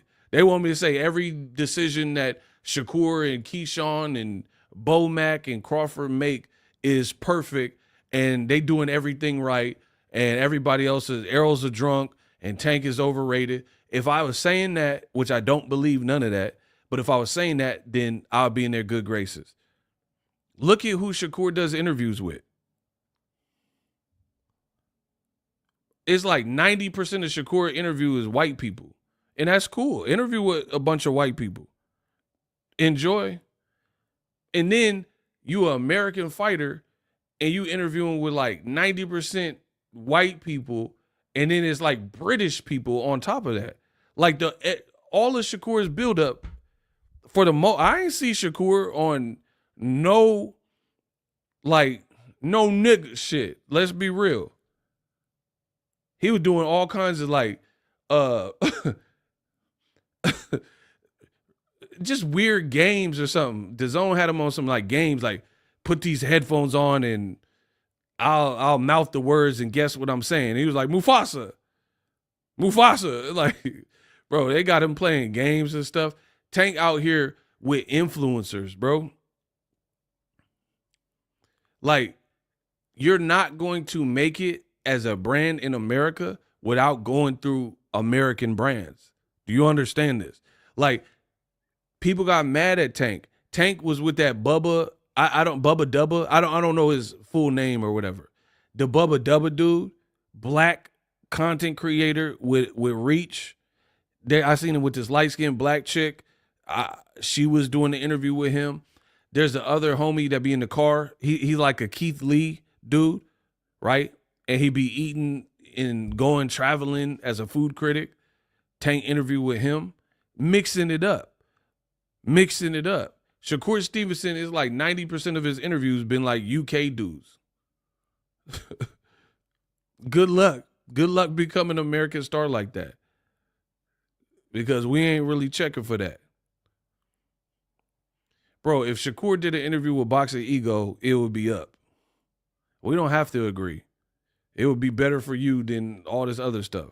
That's the reality of it. So, you know what I mean? You guys can say whatever you want, but this is why these guys is like failing in this department. Yeah, DAZN was doing like little games, like putting Shakur trunks higher in each slide. That's corny, bro. Literally corny. I'm calling it out as corny. Nobody who likes boxing is really checking for these like little gimmick and gamey stuff like that, bro. That's not making me order no pay-per-view because you put Shakur's shorts higher and higher. Like, there's just, to be honest, that was corny, bro. And then on top of that, Shakur acting just like his big bro, Terrence Crawford, and he don't even look like comfortable interviewing. He always look mad and slouched. Bro, Shakur like this. Shakur be doing an interview and be slouched like this.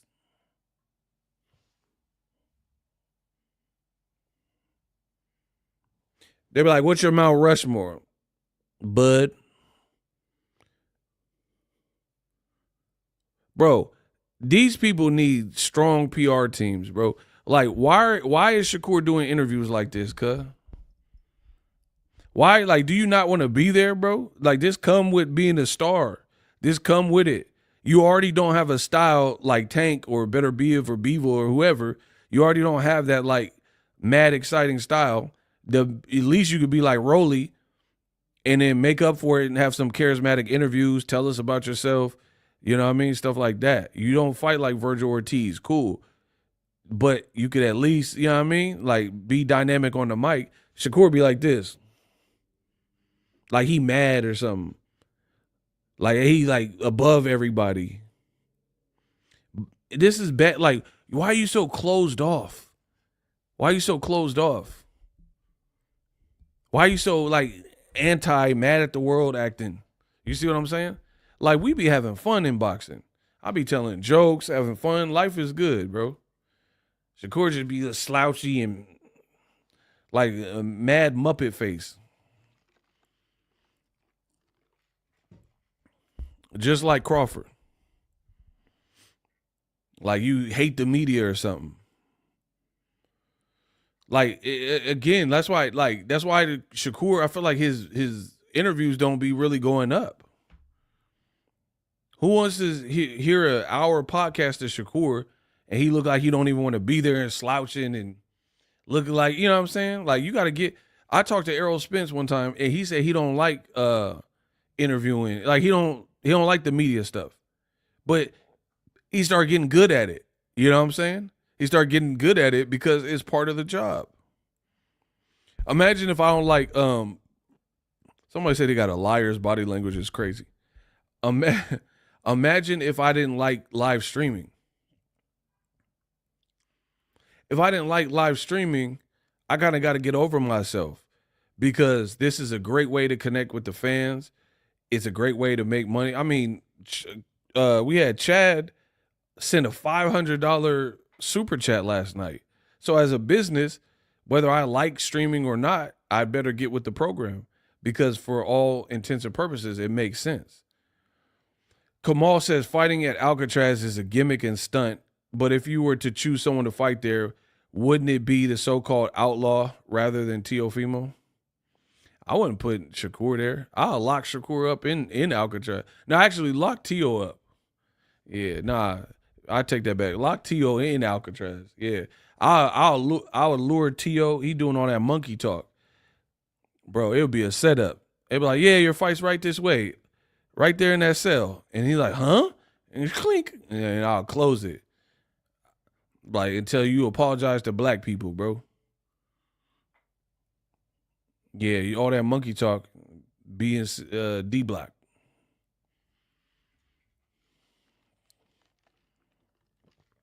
Arrow might not like interviewing, but he's charismatic enough to entertain the audience. Fact. And he had a style, or has a style, that is very fun. So he got both things going. You kind of have to get over yourself, you know what I mean? There's certain things we don't like doing as a job, like parts of your job. Come with the territory, bro. So Shakur is like all across the board. Like, you give bad interviews. I mean, am I tripping in saying that? I think Shakur gives bad interviews. Does Shakur, let me let the fans vote. Does Shakur give bad interviews, yes or no? By and large, if you took a pool of Shakur interviews, it ain't really on nothing. It's all kind of like the same type of stuff. It's not good. Okay, so people are saying he does give bad interviews. See, that's what I'm saying. I knew it wasn't just me. There's nothing, like, I like an interview where I learn something about the person. Like, some of these people be on podcasts and they'll tell you something you didn't even know. Like, it'd be an actor. Like, Will Smith will do a podcast. I mean, I knew this, but Will Smith will be like, I passed up Neo in the Matrix to do Wild Wild West. So Will Smith is a great interview because I've been watching Will Smith since I was a kid, Fresh Prince and all that. And he could do an interview in 2025 and I'll learn something about him that I never really knew because he's good on the mic and He's comfortable and knows how to do, you know what I'm saying? Like, so I've been watching this man, or Denzel or somebody, like people I respect. Denzel, I've been watching this man my whole life, pause. I've been watching Denzel, huge fan. You can learn about these guys, De Niro, Pacino, like people I like look up to in that niche. They'll do an interview. I'm like, I didn't even know that. I didn't even know he was supposed to be in this movie, or I didn't even know he was sick when he did this. I didn't know this scene was improv. Shakur interviews, he just like lacked charisma, seemed grumpy, bad body language. Like he's always like mad. Like you don't have to be tough all the time, bro. Loosen up.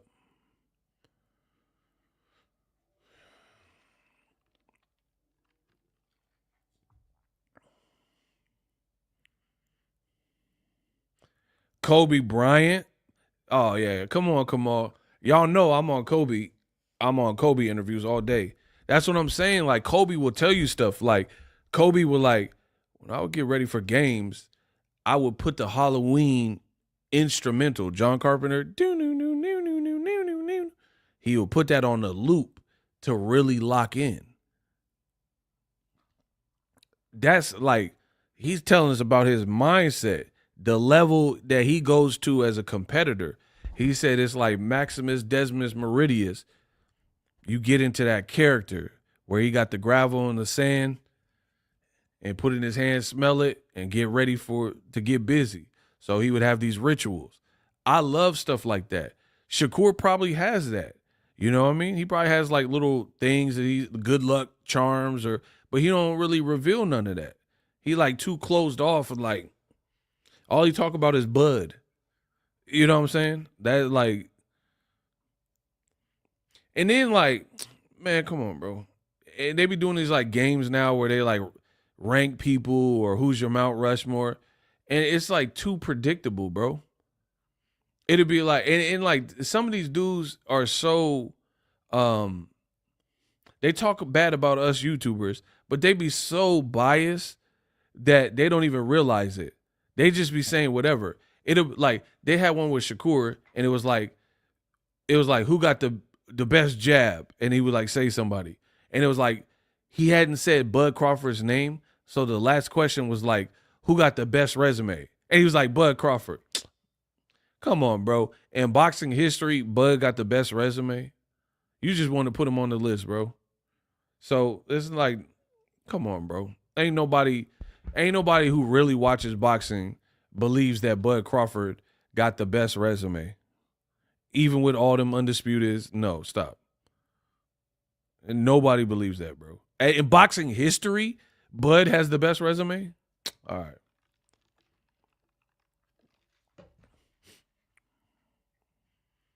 So it's like if you guys ask me questions, you don't even know my list. You don't. I guarantee you. Ask me a all-time boxing question. Ask me like who got the best jab, or who's the like best left hook, or best resume, or whatever. Ask me a question. I'll show y'all if I was doing the interview. I'll show you how to get busy on these interviews. And that's why it's not a surprise like Jake Paul, best Mexican, Salvador Sanchez. You see what I'm saying? That was easy. Salvador Sanchez, the best Mexican fighter ever. And then Julio Cesar Chavez.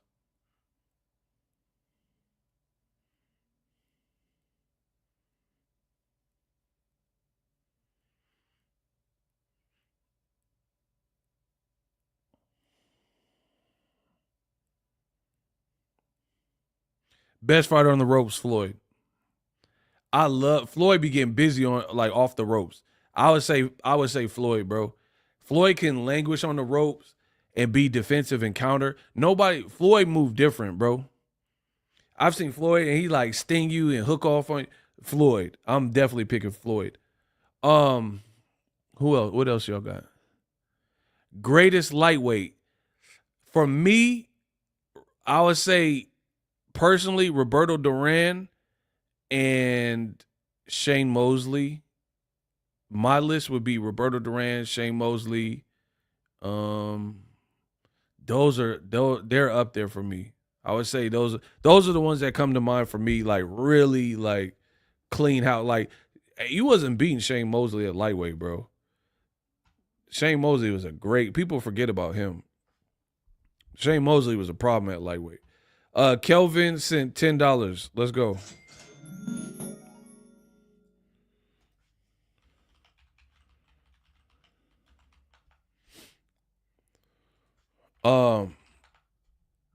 Yeah, that's what I'm saying. My list is dynamic, bro.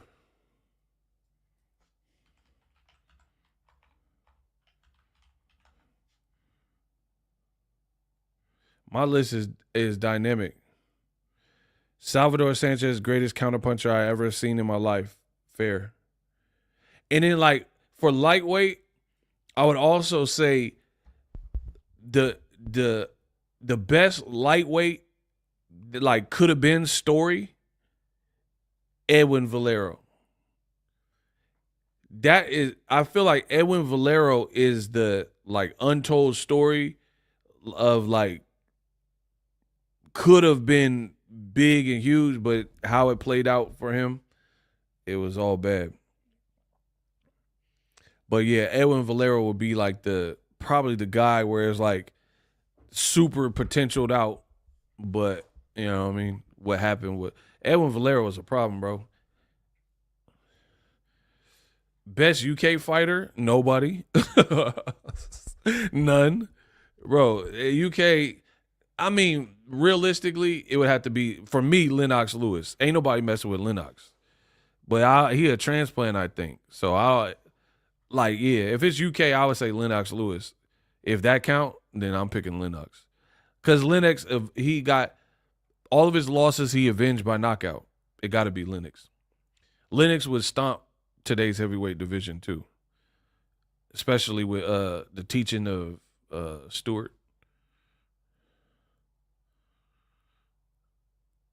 Best defensive fighter, Floyd, Willie Pep, Purnell. Be fair to the UK ego. I don't think the UK. You want me? What you want me to just say a name? Liam. I'm being real. I don't think the UK has had like legend. Like I don't think Joe Calzaghe. This might be controversial. He not nice to me like that. He caught fighters on the back half of his career. I respect it. He a legend, bro. He caught B-Hop and Roy Jones lacking at the end of their career. The UK was not, bro. Y'all be talking about Eubank and Ben and stuff. Why ain't fight Roy Jones when he was out here in his prime? This man said Anthony Joshua. Bro, come on. You do not know boxing, bro. Joshua cool, but like we're talking about history. There's no way Joshua better than Lennox Lewis. You got beat by a late replacement fat boy, Andy Ruiz. No. The man said Joshua. Tyson Fury, I mean, the man cheated, Nandrolone. No. Y'all saying Tyson Fury. Y'all saying his gloves be all weird. No, I'm not putting Tyson Fury up there. He got too cocky. He didn't get too cocky. He like too robo-cop. Bro, the UK guys, they like Junior Witter, y'all ain't got no smoke for real. Y'all ain't got no smoke. Like, y'all had a couple of guys. Ricky Hatton, cool. But he got flushed by Pacquiao and Mayweather. So I can't say Ricky Hatton. He's fun to watch. I'm not talking about y'all don't got nobody that's fun to watch. I'm talking about, actually, you know who I do? I'm a big fan of the Cobra. Put Carl Froch up there. Yeah, put my boy Froch. I love Carl Froch. Yeah, I that's Lennox Lewis and Carl Froch. They held it down. Those are my two favorite from the UK. I love Carl Froch. I think he's a man's man. You know what I mean? Y'all was counting him out for Lucian Bute. Best Mexican boxer, I already went over that. Salvador Sanchez. I mean, if you other than the Salvador Sanchez, I'm a huge Juan Manuel Marquez fan. I love Marquez. This is fun. We should do this. Oh, I like Prince Nassim. I grew up on Nassim, so yeah. I like Prince Nassim. But then he got washed by Marco Antonio Barrera. So he's like, I can't put him in no top conversation like that. But he's a guilty pleasure. He's like one of my, you know what I mean? One of my go-to people. See, that's what I'm saying. I got a lot of people that are go-to, like just personal favorite. Okay, so for me, most athletic fighter that has ever boxed, that was the most like naturally freakish, Roy Jones. By Roy Jones, bro.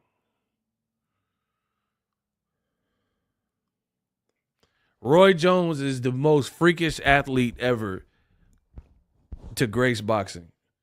Roy Jones. In prime, you wasn't touching him. They had to cheat him in Seoul, Korea, and in that weak-ass disqualification. Finito is nice. I like Finito. Bro, that's what I'm saying. I really get bit. See, and this is what make me mad about like Shakur. He be like, oh, Pernell Whitaker would have got hated in this. No, you getting hated. Bro, I hate when people do that. Super pet peeve. Super pet peeve. Shakur, he took to social media. He like, oh man, y'all wouldn't respect Pernell Whitaker. He keep bringing up Pernell. Pernell is dead, bro. Let the man rest. Nobody's complaining about Pernell Whitaker. They complaining about you. You trying to bring up a dead man who is deceased and a legend in the sport and lump him in with what you got going on. Bro, stop it. Stop it. I hate when people do that. I hate when people do that. When people try to lump you in with their mess and they try to act like you have a sibling or something and they be like, oh, mom's mad at us. Nah, mom ain't mad at us. You did that. You broke that TV. How is she going to be mad at us? I didn't even know. I was upstairs. Don't try to lump it in like, man, mom's going to be mad at us. Nah, I was upstairs doing my homework. My sibling broke the TV. Hey, mom ain't finna be mad at me.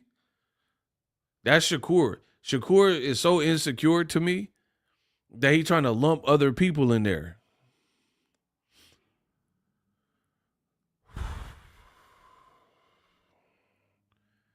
Heaviest punchers, Foreman's up there.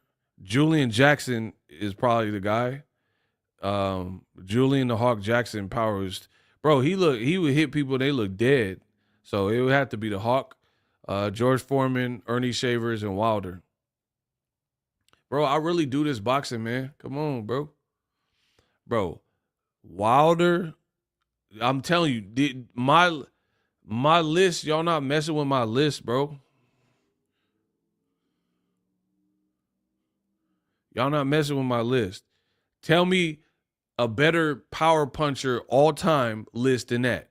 Foreman, Wilder, Ernie Shavers, Edwin Valero, and Julian the Hawk Jackson. Name 4 other power punchers in boxing history that was better than that list. Y'all can't do it, bro. I can't be beat. I'm like Chat GPT. I'm like some AI. I'm like an android or something.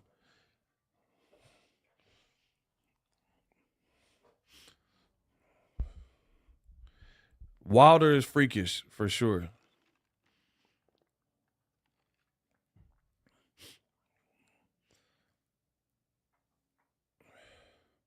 Best Rican boxer, Wilfredo, Cotto, and Tito.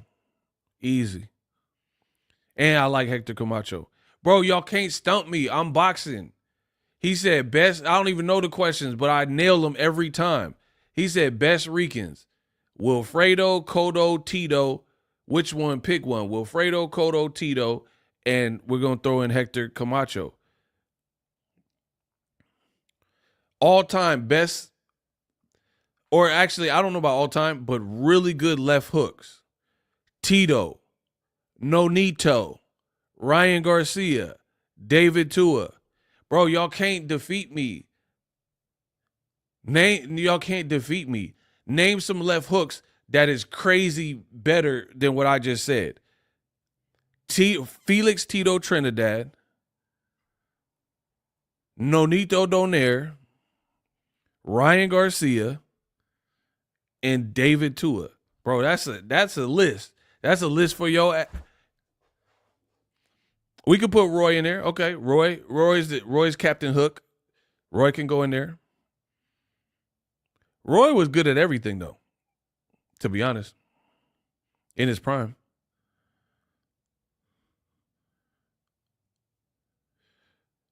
Mike Tyson, I would give Mike more on the uppercut. Best jab, Larry Holmes. Come on, bro. Y'all can't defeat me. Best jab all time, Larry Holmes. Long pause, Larry Holmes. Y'all don't know boxing, bro.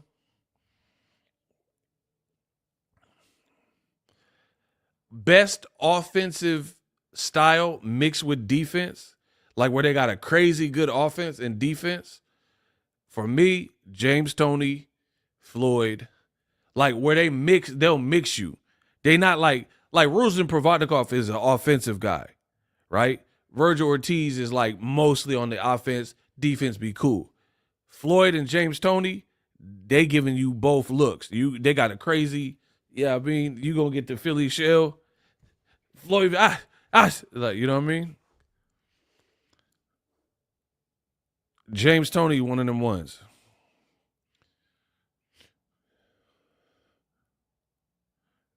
James Toney, one of the best chin. I mean, that man moved up to heavyweight, so he had to have some kind of chin to move up to heavyweight and beat Holyfield, who knocked out Tyson. Who is better in pocket, James or that's crazy. My thing is this. I've seen people ask that question. James Toney, I'm not going to say who's better in pocket, but I'll say this. It's different. To me, James Toney was the most natural with the Philly shell. There's over Floyd Mayweather. His Philly shell is just like different. It's like he could switch from defense to offense and right in front of you. So his was the most natural out of those two. Floyd is like, I feel like hard work, dedication, and coming up and being cultivated in boxing, he just got extremely elite and knows how to do that. But in terms of like sheer like natural ability, James Toney's Philly shell was just too fluid. It was too fluid. So I think Floyd, like basically James Toney, I'm not saying he didn't work at it. I'm sure he worked at it, but he just like God gifted too with it. Like he just got the rhythm and he's just too comfortable in there. Floyd, I think he had to like really work at it, and just like growing up in the gym, he just got raw with it.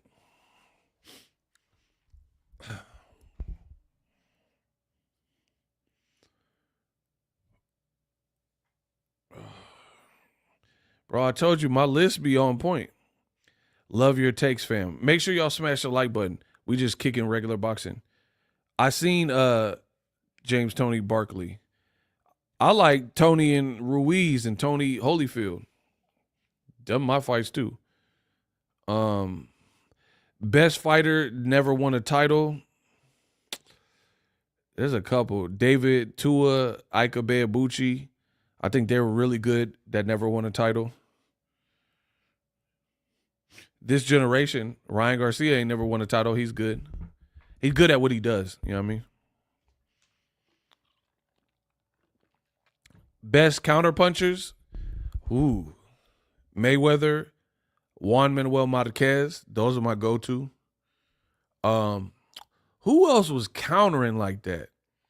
I love Marquez on the counter. And I love Floyd. Who else is like a counter? I'm trying to think of a countering monster. Salvador Sanchez, okay. Donald Curry. Who's a countering monster? I feel like I'm missing. I know there's some countering monsters that was just like.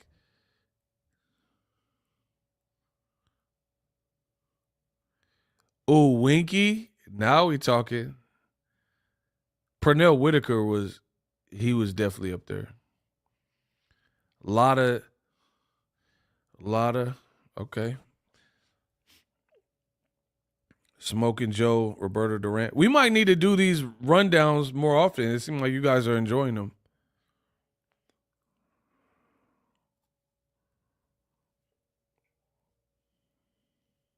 What would you guys give Pacquiao? Because I feel like Pacquiao got to be on one of these lists. What would Pacquiao have the best of? What would you give him? What would you guys give Manny Pacquiao the best of?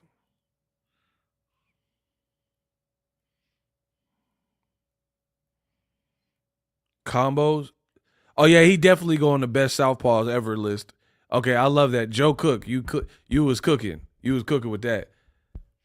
I'm not giving Pacquiao footwork. Like people talk about Pacquiao footwork, but it's not. It's weird. His footwork is like weird, unpredictable. To me, that's not footwork. Floyd, Tank, they got footwork, like real footwork. Pacquiao do like weird, like stutter step. Like I'm not giving that for footwork. Fast hands. Okay? This is a weird category, but I feel like Pacquiao got to be up there for that. Check this one. Manny Pacquiao. I believe he's going to my Woo. Manny Pacquiao has the most tenacity after being knocked out. I know that's a weird category, but what I'm saying is Manny Pacquiao, the way he's able to internalize a loss by knockout and bounce back like nothing happened, that is I don't know how he does it. There's not many people that have that type of resilience in boxing and that type of tenacity where they can get knocked out and bounce back like they never even got knocked out. So I know it's a weird category, but I guarantee you can't name like 4 or 5 fighters that get knocked out and then look the same and look like regular, like they didn't get knocked out almost thereafter outside of Pacquiao. Name a couple fighters that you feel like they got knocked out and they look better or looked equivalent to what they was doing before. So I don't know what category that falls in, the heart or whatever, but Pacquiao got that resilience where he get knocked out by Rustico Torrecampo and then went on to do crazy things. Beat Eric Morales and Marco Antonio Barrera. Marquez knocked him out, and then he beat Keith Thurman. Like, I don't know how he doing it, but Pacquiao got that resilience for sure. Heart, resilience, whatever. It's crazy. Like, for example, Wilder got knocked out by Tyson Fury, but then he had one fight with a 1 round with Robert Helenius, and then he loses 2 back-to-back to Parker and Zhang, and he don't necessarily look the same Wilder, right? Devin, we got to see how Devin Haney bounces back. But it's not just one fight. I'm not talking about like, oh, they did good in their next fight. I'm talking about they continue to do good. Hey, David the Real is, come on, bro. Come on, bro. Amir Khan always get knocked out. You did not need to do him like that. You did not need to do him like that. Caleb Plant, but see, the only thing with Caleb Plant, he is resilient. He is definitely tough. He has heart for sure. But he got knocked out by Canelo, then he lost one fight later to David Benavidez. Pacquiao be on win streaks, though. Pacquiao get knocked out and be on win streaks. Like, not just one fight. Who the worst boxer ever? I mean, that's a foolish question because the people who are the worst ever, I don't even know their names. Like Top Rank had this black dude, and he was like tripping. Like he was like, I don't know his name though, bro. I don't know who he was. So worst is too easy because it's like a lot of worst. But the people who are truly the worst are people that we're not even gonna know their names. So that's kind of a weird question. Like, how would I know their names if they that horrible? You know what I'm saying? Like, we're not gonna even know who they are. It's like Billy Joel. I don't know his name.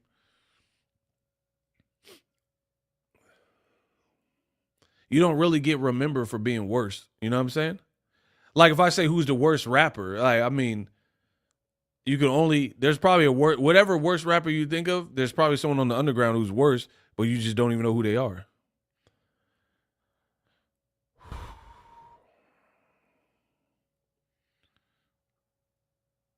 Most underrated? I mean, I don't know. That's a hard historical question. I think Andre Ward don't get the level of respect that he deserves. And like also the paydays. Andre Ward should have been making like the crazy Riyadh money. Andre Ward is like underrated, underappreciated because people be talking crazy. They be talking crazy about my guy Dre.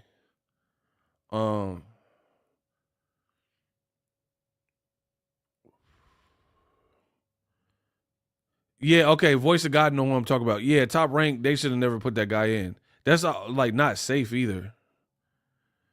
Awkward style, I'll definitely put Emmanuel Augustus, Drunken Monkey, Emmanuel Burton. Bro, I know my boxing. They can't beat me. That's why they don't join the live. I'll cook. Bro, you see, I ain't got stumped once. Y'all ask me all these questions on the fly. I don't know what you're going to ask, and not one of you has stumped me into some things that that I haven't thought of or can't think of. Boxing's best showman, that's a good category. For me, you got to put Floyd up there, what he did.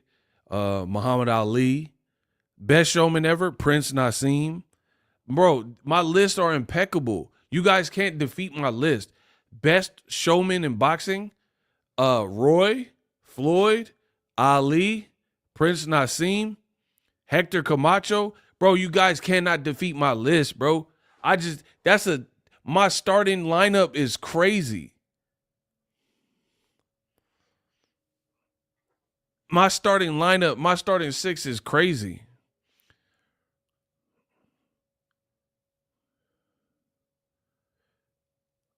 Quickest boxer, Meldrick Taylor. Y'all sleep on him. Meldrick Taylor probably the fastest. Roy, Meldrick, I'm talking blinding speed. Ray Leonard up there. Meldrick Taylor, y'all sleep on my boy Meldrick. Yeah, I'm going with Meldrick. Y'all know about the boy Gary Russell. Gary Russell fast. Best body puncher, Mike McCallum. The body snatcher himself. Errol Spence is definitely up there for this generation for sure.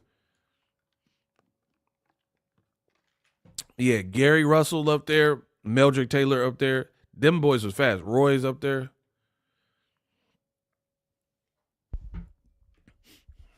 Top 5 biggest moments in boxing. I don't know. That's kind of weird because that's going to be so subjective.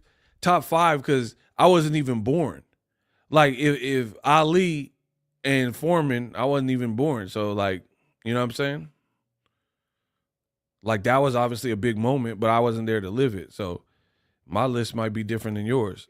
For me personally, one of the biggest moments when Pacquiao got knocked out, bro, that was crazy because that went dummy viral. Hey, when Pacquiao got knocked out by Marquez, the world stopped. Tyson losing to Buster Douglas, that's definitely up there. Because I'm talking about the moments. I mean, recently, I don't know how it fares historically, but Ryan knocking Devin down and all that was like a big moment. That was like the modern day, almost like Pacquiao moment. There's some big moments in boxing for sure. Floyd Pacquiao, just because of the stakes, that was a huge fight. Berto's fast too, just for the record.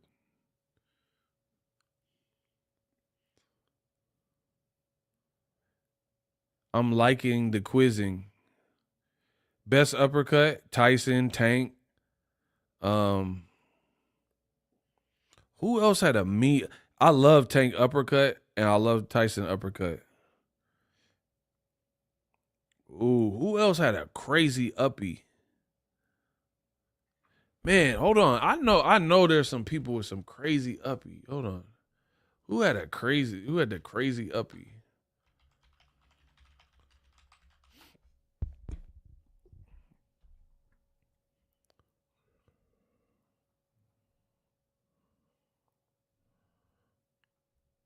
That's a good.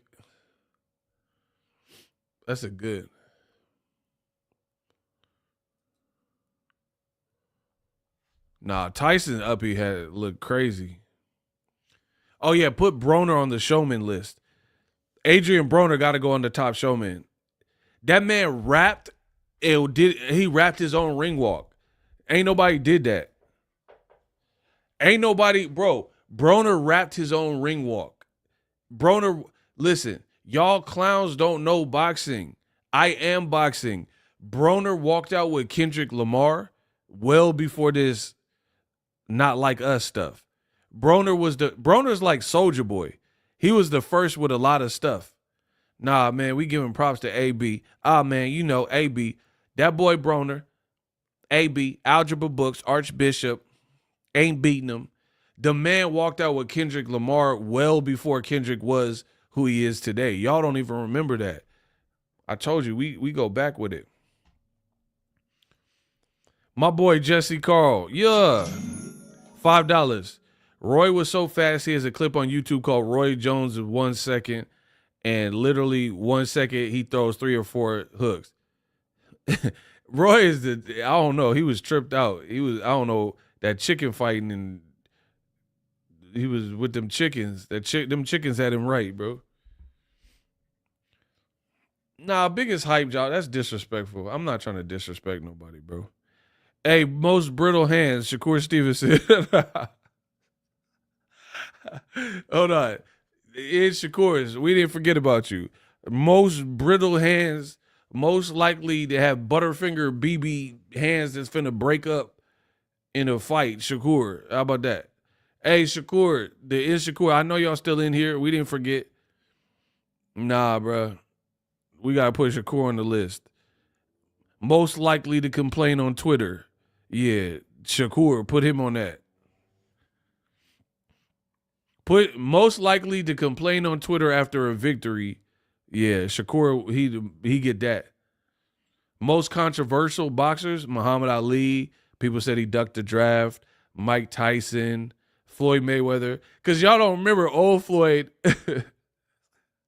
Old Floyd was like, bro, he's like, tell Pacquiao make me some sushi. Bro, y'all was mad at Floyd. Shout out to Floyd. Bro, y'all was so mad. Like I said, I moved up in weight, but I just wasn't running through no damn body. He's like, I moved up in weight. It was a process. It was a process. Tell Pacquiao, he need to make me some sushi. Hey, bro, when Floyd was on Ustream and he told Pacquiao to make him some sushi, y'all was hot. He's like, I want some sushi. Tell Manny Pacquiao, take the test and make me some sushi. Bro, Floyd would have been canceled. Oh, he said, bro, the man was, I told you, I've been in boxing. Y'all ain't ucking with me, bro. Floyd told that man Pacquiao to make him some sushi was crazy on the Ustream. Bro, remember when Floyd had shots? It was like, bro, Floyd was just doing anything. He was too powerful, bro. He was like the nigga Thanos. He was like a niggified version of Thanos. He was too powerful, bro. He was like, I'm announce my next fight on my app on shots. Bro, what happened to shots? Bro, Floyd, I made investments. I got a hell of a team. So I'm gonna announce my next fight on shots. Y'all download shots in the the iPhone store to see my next fight. Bro, that man had shots. He had Justin Bieber ring walk. Hey, Floyd was too powerful, bro. Shakur can't get there, bro. Floyd, remember y'all was mad because Floyd had Mexican colors, Mexican flag colors?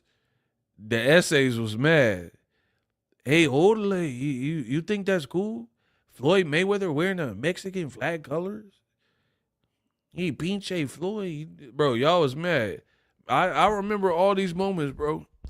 The essays was mad. The vatos, they was like, Carnal, you think Floyd should be wearing that? You think Floyd should be wearing the Mexican colors? You think he should have the red, rojo, and the green in between the white? Bro, y'all was mad at Floyd for a minute. Tell Pacquiao make me some sushi.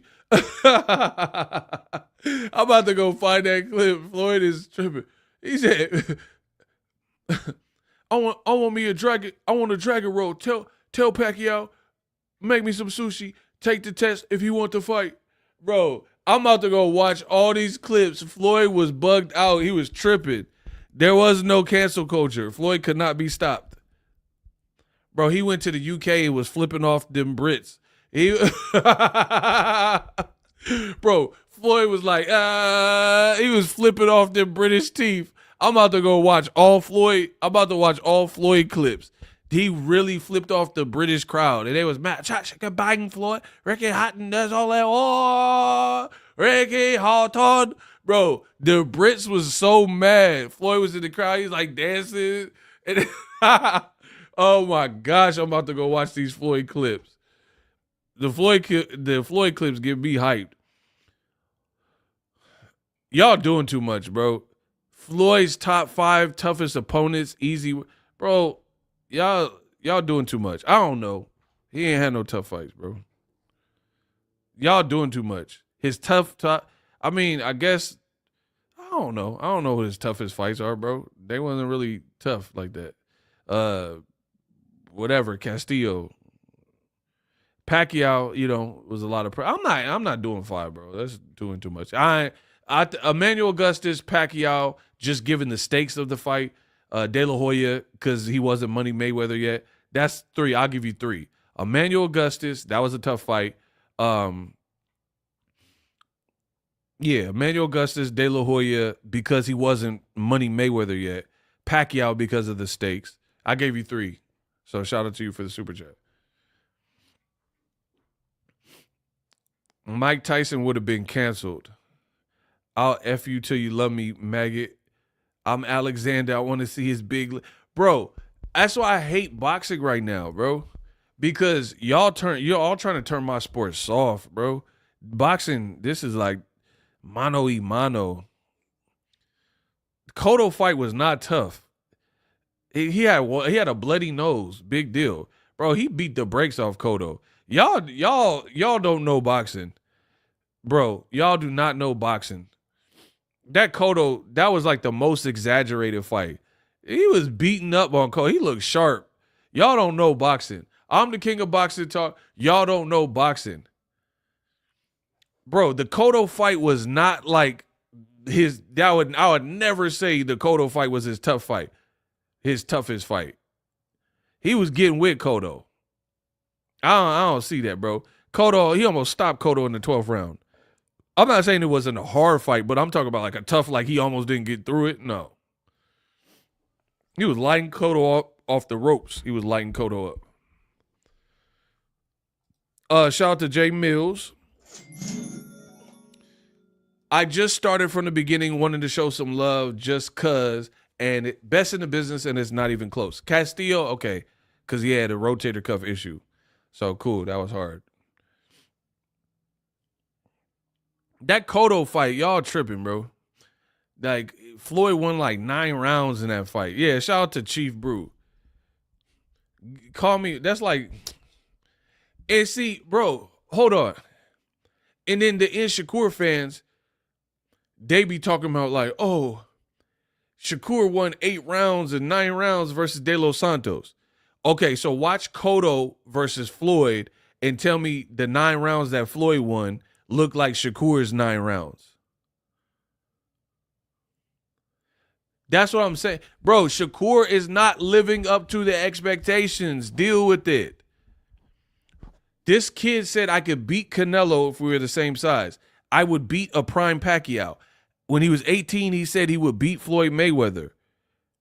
Watch Mayweather Cotto, who's far more formidable than Edwin De Los Santos, Floyd fought him at 154, where he didn't even weigh that much. He probably weighed like 148 or something. You know what I'm saying? And Floyd on the ropes was like, he was getting busy with Cotto.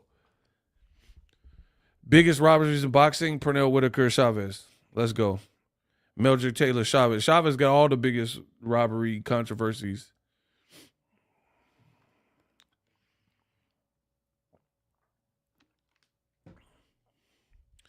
Bro, that's what I'm saying. Shakur is acting like Mayweather level, but then his performance, like, put Pretty Boy Floyd in with Padlock or whatever. Bro, the Padlock would be dismantled. And see, this is the thing. Pretty Boy Floyd versus Padlock with no training camp. Bro, he would be throwing up in his corner from the body shots. He would be peeing blood after the fight. His face would look tagged up. There's no way. See, Floyd, y'all get it twisted because Floyd, later in his career, he was always at a disadvantage, older than his opponents a lot of times, and they were bigger. They were bigger. We have yet to see Shakur fight someone that's mad bigger than him with mad squabbles. Prove me wrong. I know you can't do it. Bro, you and Shakur, y'all marks out here trying to act like, oh, Ego don't have the knowledge. Oh, Ego, he don't know what he talking about. Prove it. Name a formidable puncher that you respect that had like decently long arms, some good intangibles, good experience, that was bigger, much bigger than Shakur, that Shakur fought. Why are we comparing Shakur to Floyd? Because I want to.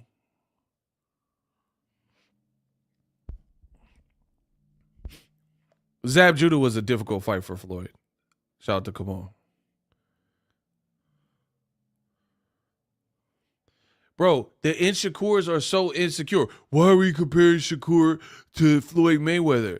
He says he's great. So what you want me to compare him to? Rod Salka? Who? Okay. Now y'all making me mad. Who can I compare from history Shakur to? Shakur keep talking about he would love to have fought Floyd and stuff, but now they saying I can't use Floyd as a barometer. So name somebody that I can't. Bro, these dudes are idiotic, bro. Now y'all making me mad. I'm about to cook y'all again. See, every time I try to give them some grace, So we can't compare Peyton Manning, Eli Manning, Drew Brees, and Tom Brady to Steve Young and Joe Montana. We can't compare Randy Moss to Jerry Rice. What are we talking about? If you are great, you are going to be compared to the past people before you. Especially when you're interjecting your name and bringing their names up in your interviews. Bro, I'm going to break the Shakur Stevenson. You guys are going to be dust. I'm going to disintegrate you because you're liars. Name somebody that was formidable with long arms and power that Shakur fought that was much bigger than him. No, answer this question. Come on. Let's work. Shout out to everybody contributing to the Boxingego goal. We will reach our goals. You know, it's going to take some time. But shout out to my man, Rudy Botello. I just got done with a good workout. I would rather listen to Boxingego over the music anytime. Shout out to Rudy. Rudy's always been rocking with us. Please get the likes up. Rudy sent $20. Please, please, please get him to 20. He sent $20. We need at least one like per every dollar that he just sent. At least. That's the bare minimum to have me continue. Name somebody that Shakur fought that was bigger than him with power that you thought could beat him.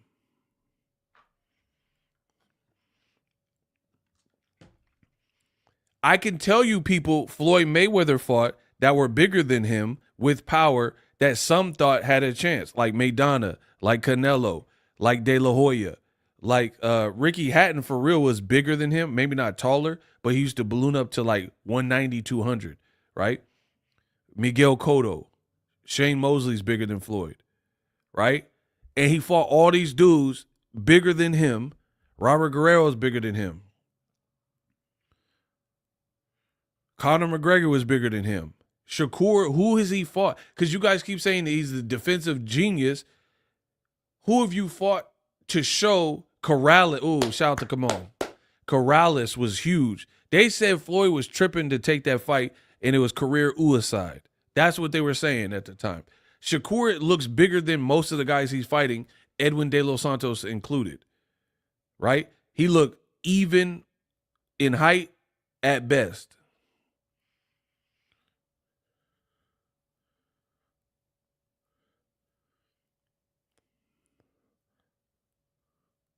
Yeah, and Floyd destroyed Corrales.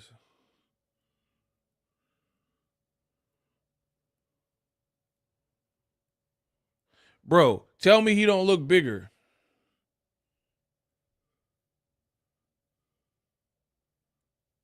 Tell me Shakur don't look bigger than Edwin.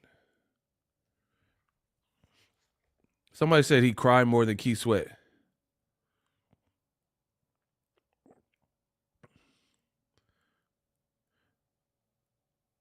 You guys can't name the person because you cannot defeat me. Bow down. Resistance is futile. Name anybody he fought, because you guys keep saying his defense is crazy, but I need to see you fight somebody that I believe has a crazy offense and power or something for me to really gauge how crispy your defense. Like, you guys said, okay, oh my gosh, I'm going to destroy the Shakur in Shakur's. You guys said Virgil Ortiz was going to get cooked by Madrimov. This is what you told me. I said I'm rocking with Virgil Ortiz. You guys don't know what you're talking about. You guys said Virgil Ortiz, look at his last fight. Boachuk, right? Virgil Ortiz, you complained about his last fight. You said he ain't had no defense, and you rated him because Crawford struggled with Madrimov a bit. So you guys told me that Madrimov was going to get busy on Virgil Ortiz. Virgil Ortiz beat Madrimov better than Crawford. And they look at least equal in size, and we know Madrimov is crafty with some power. Who is Shakur fighting like this? We know Boachuk was bigger than Virgil Ortiz. We know this. So Virgil Ortiz, people complain about his defense to say is lacking, but he's actually fighting someone Boachuk size with power, and he's showing you he can beat them. He almost stopped Boachuk in the later rounds. Even though I thought he lost the fight, it was a good fight, and he showed mad heart after getting dropped twice, and he almost stopped Boachuk.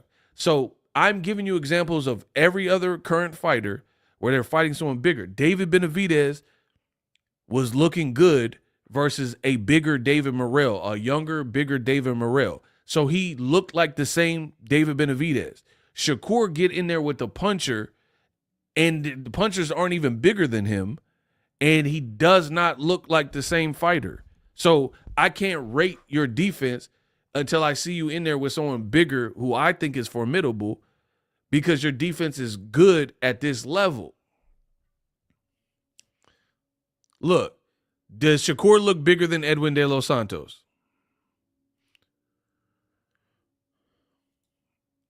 Does Shakur look big? Does he look bigger than Edwin De Los Santos? Does Shakur look bigger? Yes or no?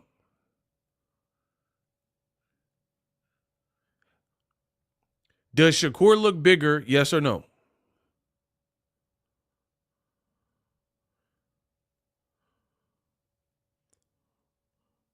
Does Shakur look bigger? Yes or no? Than Edwin De Los Santos?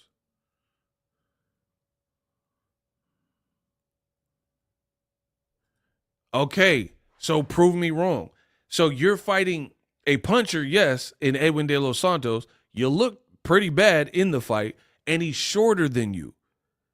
Notice, remember when Devin Haney, people were like, oh, his defense is crazy. He fought someone who was young with longer arms, about his size, if not a hair bigger, with power, and then he got cooked by Ryan Garcia.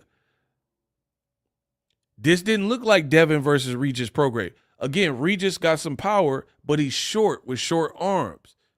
These young dudes, a lot of them don't have the resume where you're fighting. Like, do what Benavidez did. He fought a big, strong, young puncher who's athletic and skilled in David Morrell, and Alexander Vostik, an Olympian, who in his first fight at 175, Vostik looked like brolic. He looked like Universal Soldier, and he looked brolic. He has power, and he's an Olympian. These guys were bigger than Benavidez, and he was tearing Vostik up, especially in the early rounds. And then I think he got injured. He convincingly beat Morrell. You have favoritism in your channel, hence the viewership is always low. Okay, but you contributing to the viewership. Good job. The money ain't low. I don't care what you talk about with the viewership. As long as my check is right from YouTube and Google, we good. Now block him. Bro, these dudes, the viewership is so low. All right, the viewership's low, but you here. Okay. They still won't answer my question. They cannot defeat me, bro. Notice it don't have nothing to do with boxing. If I'm like, answer the question about Shakur when he fought someone who's a puncher and bigger with long arms. Oh, your viewership is always low. Okay, but answer the question now. Like, what? Bro, Shakur just fought Padlock with no power, and he looked bigger than him anyway. Tell Shakur to fight like Matias. I don't even know how tall he is. Somebody said Shakur viewership is lower. Bro, they be complaining about my money, saying I'm broke and all this type of stuff. That's cool. I'm not complaining about my money. You complained about it. Bro, Tank knocked out Barrios, who's 6 feet tall. I know Barrios. He was training out here at Virgil's gym. He beat Ryan Garcia, who's way taller and powerful and explosive. Tank stay fighting bigger people. Shakur, name one person that he was dwarfed by their size and he looked good against, and they had some power and some skill. Valdez was shorter than him. What are we talking about? Name one person, bro. You in Shakur's, you're trying to defend him and you're looking stupid.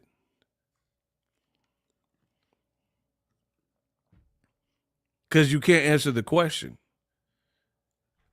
The biggest puncher he done fought recently is Edwin De Los Santos, and he's definitely bigger than him, as you can see in this picture.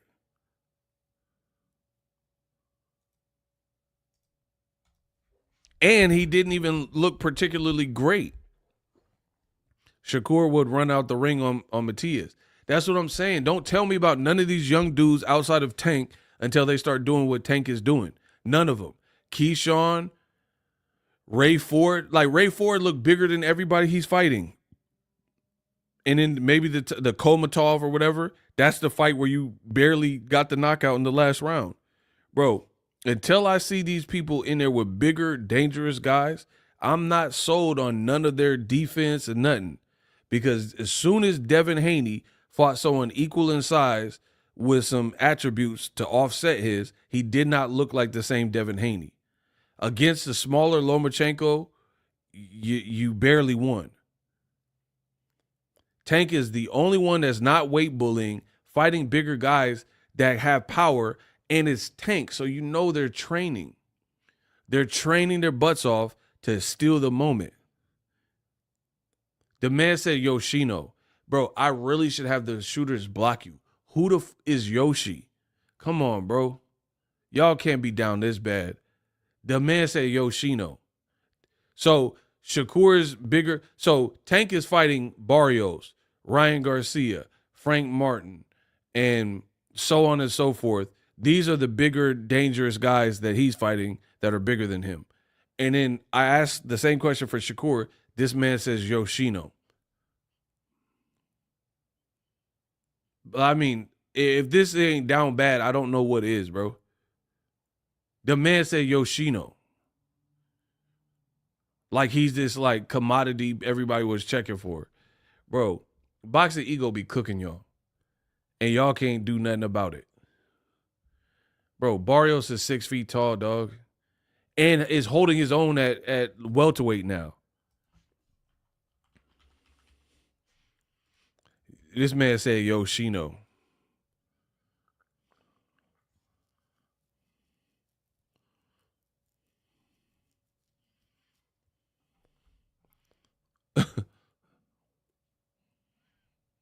Yoshino is an underrated.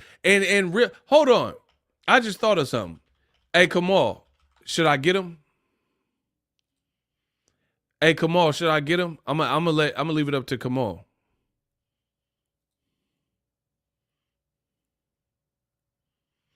I'm gonna let Kamal pick your fate. Should I get him? Nah, Kamal get the pick.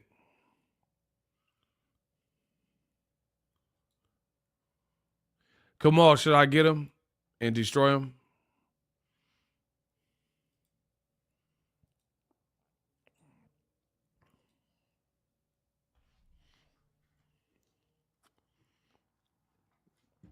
Kamal said I got to unload on y'all. Pause. Okay, so this is Yoshino. Does Shakur look mad smaller than him?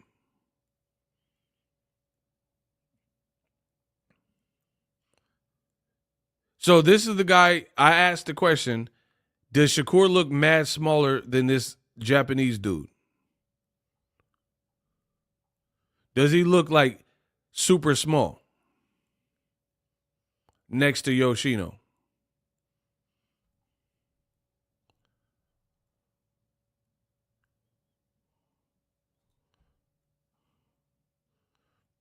This is Shakur versus the Japanese dude. Bro, and then the other thing is Yoshino body don't look that wide. Like he look like low-key kind of frail.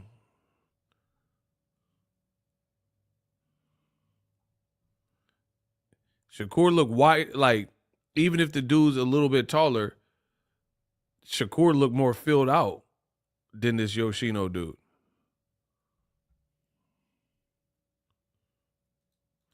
Bro, I know y'all want to be right and you want Boxingego to fail.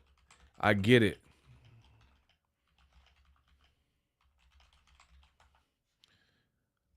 Y'all want Tank Davis to fail. You want Boxingego to fail. Tell me that looks like this. Tell me that looks like this, bro.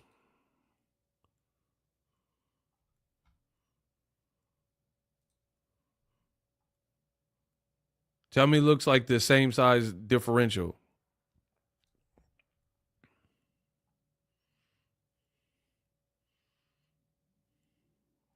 Told you, Tank is like smaller and he fighting all these big giants next to him. And this is the outcome. Shakur, when he fought Yoshino, it was a mercy stoppage, bro. It was literally a mercy stoppage. Like a top-ranked mercy stoppage. Bro, tell me it looks the same.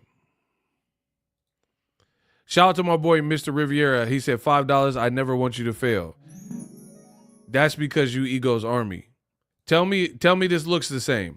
Like, bro, name someone Shakur fought that was as dangerous as Barrios, and he fought him at this type of deficit, right? Look at this deficit. Look at how much bigger this boy looked than him. And that was at 140, which Shakur refuses to go to. Bro, look at this. It looked like a Creed movie, like they in different, you know what I'm saying, different weight classes. And we could do the same thing with Canelo. Canelo got a bunch of fights where he fought taller people that had power, like Caleb Smith. Caleb Smith was way bigger than Canelo. You guys cannot defeat me. It's okay. It's okay to admit. Caleb Smith got popped, and look at this size differential, bro. Look. I can't even see the top of his head right here. Look at how big this dude is next to Canelo. And Canelo schooled him and won every single round. Bro, this looked like crazy. This looked like insane. Shakur and a lot of these dudes are not fighting nobody that has like a marked height advantage over him. Bro, look at this. Name something where Shakur was this is a dude that started at welterweight or whatever. And he Eddie Hearn height. Like, what? And he has power. And he just had a good win. Look, Canelo versus Rocky Fielding. I mean, he's not that high up. Look at Canelo versus Bivol. All these dudes is bigger than Canelo, bro. Caleb Plant. Shakur ain't fighting nobody that has Bivol skills and is bigger than him. This was about the most even match height-wise guy. They look like brothers or something. But Canelo been fighting guys that are bigger. Kovalev was bigger. Rocky Fielding was bigger. Danny Jacobs was bigger. Caleb Plant looked physically bigger. So if Turki and Shakur and Eddie Hearn really wanted to impress, find someone who's bigger than Shakur with cracks and long arms that has some momentum, and then put Shakur in there. We'll see what that defense really is like. We're not getting to see that. Even Schofield, you are more experienced than Schofield, and you're bigger than Schofield in terms of like height and probably length of arms. See, when we're talking about defense ain't just against smaller people. That means you could defend if they the same height, shorter. Like Tank fought a shorter pit bull who's wild and had one hand, and he defended against it. He's fighting Barrios, who's way taller and has a good offense at 140, and he's defending against it. Frank Martin, Rolly, Ryan, all these guys bigger, even Lamont Roach, all these guys are way bigger than Tank Davis. He's defending against that. Shakur, look at his matches. He's not fighting nobody that is Caleb Plant good and bigger like Canelo did, and Canelo stopped Caleb Plant. And if I'm wrong, then you tell me who he fought that was taller than him, that got Caleb Plant skills, Bivol skills, Caleb Smith skill. He just beat Buatsi at 175. Canelo fought him at 168. Yeah, and then the Tank guys, the guys I mentioned for Tank, they could crack. All of the guys could crack. Rolly bigger and can crack. Frank Martin bigger and a southpaw can crack. Ryan got speed and can crack. You've seen in the Devin fight. You guys, oh, no, you're wrong. You're hating on Shakur. Okay, then prove me wrong.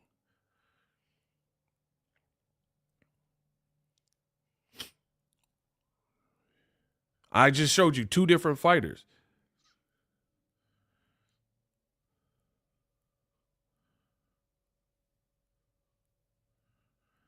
I said, actually three, because I said Benavidez. Morrell he looked huge next to Benavidez, bro. Morrell looked huge. He looked big. He looked bigger than Benavidez for sure. And Benavidez fought the same way. Virgil Ortiz is fighting Boachuk, who way bigger than him and can crack.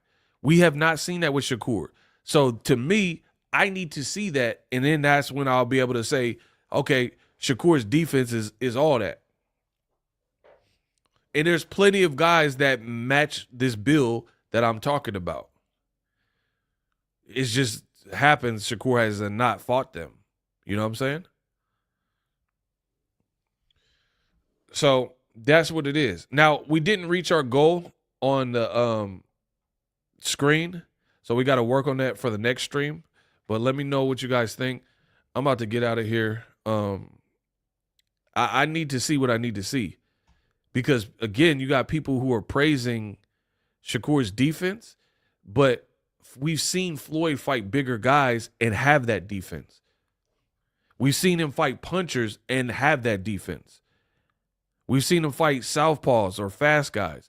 This new generation is like watered down. It's really watered down because you'll see people will anoint people prematurely, but we really haven't seen these guys tested. Like Keyshawn, you ain't seen him fight no bigger punchers. So it's like to me, it's like clever matchmaking, right? He not fighting no punchers that's bigger, that could really rock him. He's fighting smaller Gustavo Lemes off of a loss and Dennis Baranchenko.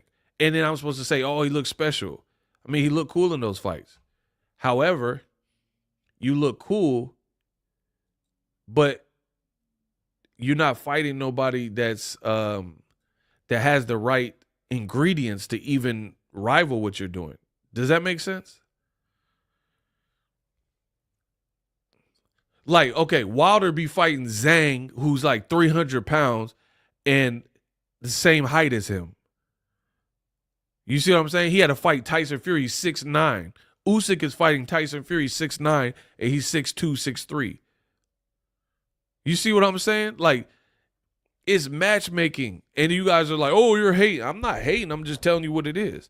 These people are being made to look a certain way until further notice. And if you really want to prove me wrong, put Shakur in there with somebody like this that I'm telling you. Like, we haven't seen Shakur versus El Rayo. Somebody got some height, power, can box. Shakur versus Ryan Garcia. He's saying he'll whoop these dudes.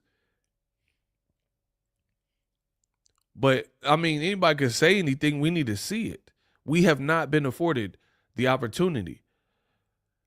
Because here's another thing. If his hands are not healthy, imagine fighting Ryan Garcia and it's at 140 or something, and Ryan smells blood because he knows you're wincing. Come on. Tell me I'm lying. Imagine Shakur fighting Ryan at 144 or whatever, right? And then every time he's like throwing these combos on Ryan, Ryan is watching him wince in pain. Bro, a fighter is going to see you. Shakur don't even have a poker face. He was throwing out on padlock and he was like, he's making that grit face. Like he was wincing in pain, right? So imagine being in there with Subriel Matias. Imagine being in there with El Rayo. Imagine being in there with Ryan. Guys who have showed to be pretty durable, and they would be Shakur's size or bigger. They definitely are harder hitters. Both your hands is damaged up, and you're in pain, and you're showing you're in pain with your facial expression. You could get away with it versus Padlock because he has no power. You can't be in there with a Maidana and then wincing in pain because Maidana's going to look at that like, oh, he hurt. Oh, okay, bet. And they'll try to bull rush you. That's what I'm talking about. So if you want me wrong, then you have to prove it wrong. Put Shakur in there with a bigger, formidable puncher with long arms, and they got some momentum, some experience. Not like just like some like Oscar Valdez Mexican style puncher. Like, not like that. I'm talking about somebody like Frank Martin can box and he could bang and he got power and he's a southpaw. Like, that would be a great matchup for me. That would be a good start. But it would have to be at 140. Frank looked too big to make 135. He looked like a skeleton, like trying to make the tank weight. So there's no way he's going backwards. Shakur like, Rolly trash. This dude trash. I'll whoop Ryan. But then we never get to see it.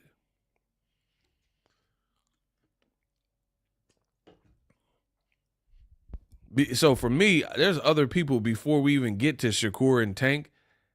We haven't even seen Shakur versus Rolly, Ryan, Subriel, anybody like that, bro.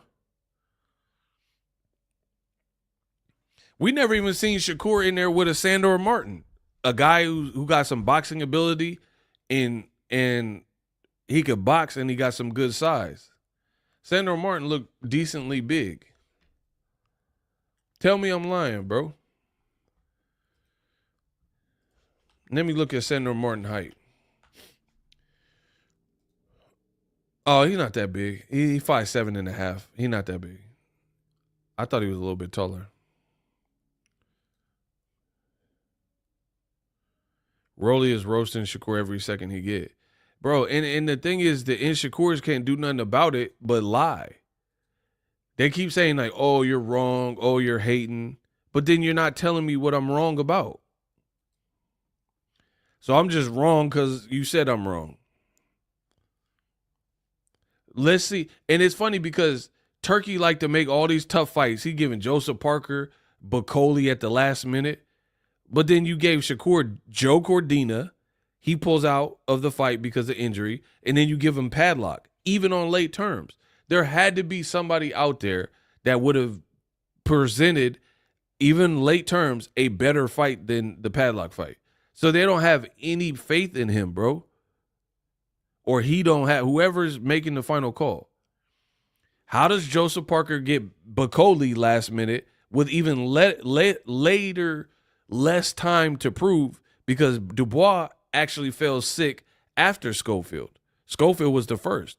So you had more time to plan for Shakur, and you gave him a worse opponent than the guy at heavyweight where, you know, you had even less time because it happened after Schofield was already injured. Bro, I'm telling you, 135 has not treated Shakur well, and you guys are calling for all these like tank fights and stuff like that. Okay, so he has a built-in excuse not to fight Keyshawn. He'll probably say Abdullah Mason is his brother. So that's two people that are good. Off rip, you can't fight. So who are you going to fight? Tank and that's it? Okay, what if you don't get the Tank fight? You know what I mean? Like he's saying I'll beat Pitbull and I'll beat Rolly and I'll beat Ryan and I'll whoop these guys and I'm the best ever, but we don't get to see it. So let's see what Shakur's next fight is. I want to see who his next fight is, because if William Zepeda looks sketch again versus Tevin Farmer, that's not a fight that I need to see, because I thought Tevin Farmer beat him in the first fight. You dig? So like that, to me, that doesn't satisfy the equation, because to me, William Zepeda looking like he did versus Tevin Farmer, he showed he's kind of like one-dimensional. So that's not like a great fight to me, because it's like a bigger Oscar Valdez kind of style. I'm talking about someone that died, like Frank Martin, who's an black American fighter with some rhythm, an American type style, southpaw, definitely has power in both hands. Gonna try to do some footwork and like evade stuff. Bro, you're not, I don't care, bro. We're gonna ride this out. You're going 9 rounds. Okay, like let's be real. If Shakur fought Frank Martin at 140, Shakur knocks out Frank Martin. Yes or no? Would Shakur knock out Frank Martin at 140? In your honest opinion, if you had to bet serious money on it, would Shakur knock out Frank Martin? Yes or no? Yes or no? Come on, let's work. Okay, everyone's saying no. Somebody say he can't even knock me out. It's crazy. He said he can't even knock me out. It's crazy. Okay, so listen to Boxingego. If you guys really firmly believe that you wouldn't imagine Shakur could knock out Frank Martin at 140, he suffered hand injuries even against weak competition last minute like Padlock. How are you going to fight Frank Martin? That means your hands, if they give you issue, that's going to be a downside for you, right? 2, most people believe that Shakur doesn't have the power to knock Frank Martin out like Tank did. So your pathway to victory in a lot of these elite fights, against punchers is one way. You have to outbox them. Now, the danger with that is you have to outbox them, and the bigger they are, the more durable they are, and the harder they're hitting with the measurements. That means you have to box safely. Okay, put it this way. The longer you're in the ring, the more danger it is. Like, Tank knocked out Frank Martin in whatever round. What round was it that Frank Martin got knocked out by Tank?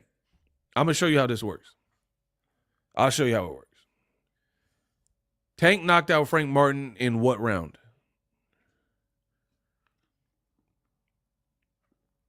All right, 7. So it was scheduled for 12. That's 5 rounds you don't have to go. Okay, someone changed it. It said it's 8th. Okay, 7th, 8th. So that means that's 4 or 5 rounds that you don't even have to. You don't have to compete. You don't have to like, oh, my cardio. You don't have to do nothing because he's out of there. You see what I'm saying? You guys told me you don't believe Shakur can knock out Frank Martin, so you have to be in the ring with him for 12 rounds. So you have 12 rounds where you have to box, not make any type of mistakes, and because you lack power, that means all of your opponents, unless you can find ways to stop them, which at the elite level, we're not seeing that many stoppages from Shakur. That means you're in there for 12 rounds. So it's like 12 chances. Like if you buy 12 lotto tickets, in scratchers and scratch offs, you have 12 chances to win. If you buy one, that one scratch off, scratch it, is either going to hit or not hit. But the more you buy, the more chances you have to win. That's how boxing works. If it's a women's boxing and it's an 8-rounder and it's only 2 minutes, you have less time to get it done. You only have 2-minute rounds and you only have 8 rounds or 10 rounds, whatever. So you have a minute shaved off each round off rip, and then you have less rounds than the male's championship fights. So it's harder to get the knockouts in those female fights like that because you have less time to do it. Shakur, all of his fights are probably going the distance if he doesn't get beat or knocked out. So that you have to be good and disciplined and like on point. And again, when you're in there with punchers and guys who can like hurt you, who knows how your stamina will be back if you're like, man, Frank Martin is killing my ribs. So all that like movement and defense could slow up if you get abused to the body. Does that make sense? So that's what I'm saying. For me, it's questionable at this division because Shakur is not looking. He's not looking superb at 135 against mediocre. Bro, you're fighting like mediocre as opposed to like the upper echelon in this division, and you're not looking splendid.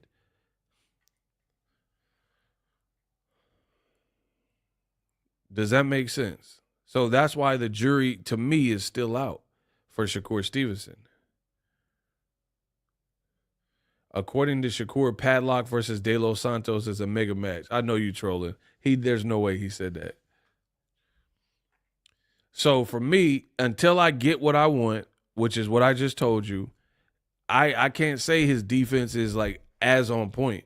It's passing the eye test, but it's easier to pass the eye test given who you're in there with. Like Andre Ward is fighting bigger Kovalev, great jab, the crusher, undefeated when he fought him, and he's beating him. So that's showing me something. Chad Dawson also was bigger than Andre Ward, Edwin Rodriguez.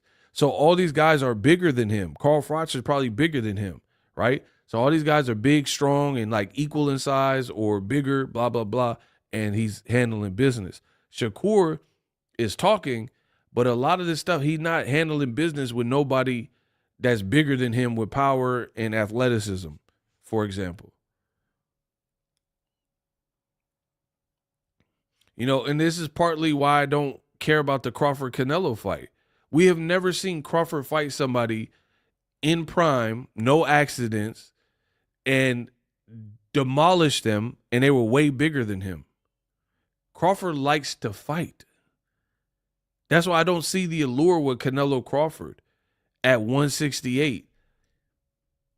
It's like such a forced fight to me. Name somebody that Crawford dog walked that was like way bigger than him and had momentum, and they never been in an accident or had like life-changing moment like Errol Spence. Name one person. Like Jose Benavidez was bigger than Crawford, but that was also a tough fight, and he got the knockdown in the 12th round. But he had also been shot in the leg. So name someone with no handicap that Crawford fought that was bigger, that was just like on point. Like Canelo fought Bivol, and he's clearly good, and he's bigger than him, and he was undefeated when Canelo fought him. Bud is not fighting no one like that. He fought an undefeated Madrimov. We can't compare Madrimov at that point to Bivol at the point when Canelo fought him.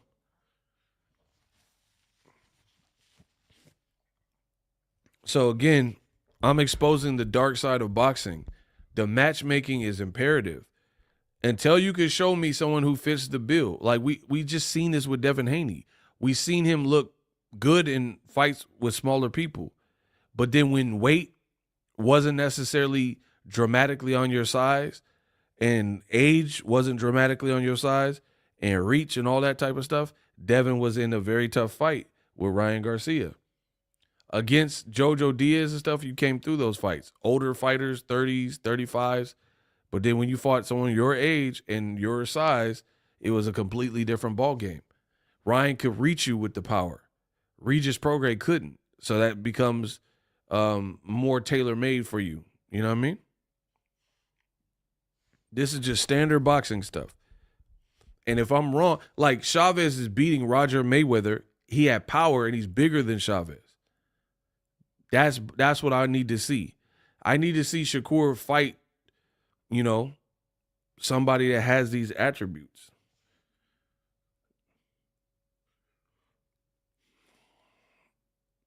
Because that will show me where Shakur's defense is.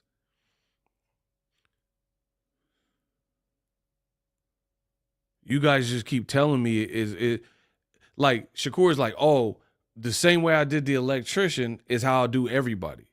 How do we get there? How do we get there from beating an electrician on a moment's notice to everybody will get the same treatment? How do you jump from there to there?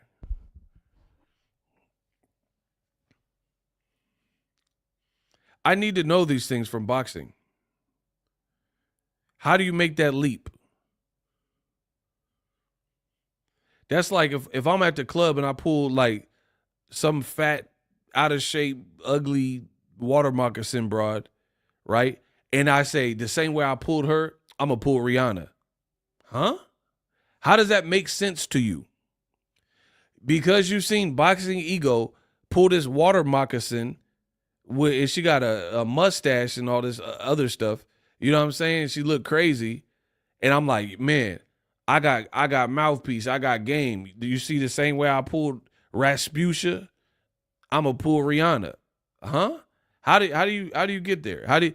Because you had success with Rasputia, that means you're pulling Rihanna? That means you're pulling Margot Robbie? Completely different like assignments? You guys are dumb. Dumb, I tell you. Man, you seen my work with Rasputia. You see what I did. I pulled Rasputia. I had her all that. She said she'd do something strange, a little piece of chain. She said she's from the back. I ain't never had that. Man, the same way I pulled that, I'm going to pull Rihanna. I'm going to pull Halle. Huh? I'm going to pull Halle Berry, Haley Berry, Chloe Bailey. All the Baileys and Berries. It's not how that works. You pulled this dingy, dusty, roach-infested, like, tramp. Doesn't mean you're pulling the next thing. You know what I'm saying? So, like, stuff like that don't move me. That don't make sense to me, bro. Talking about I got a job at Church's Chicken, so I'm a get the CEO job at Apple. These are different assignments, bro. Because Church's Chicken hired you. That don't have nothing to do with Apple hiring you for the CEO position. I'm out, bro. I'm out. I know what I'm talking about. A lot of y'all be tripping, bro.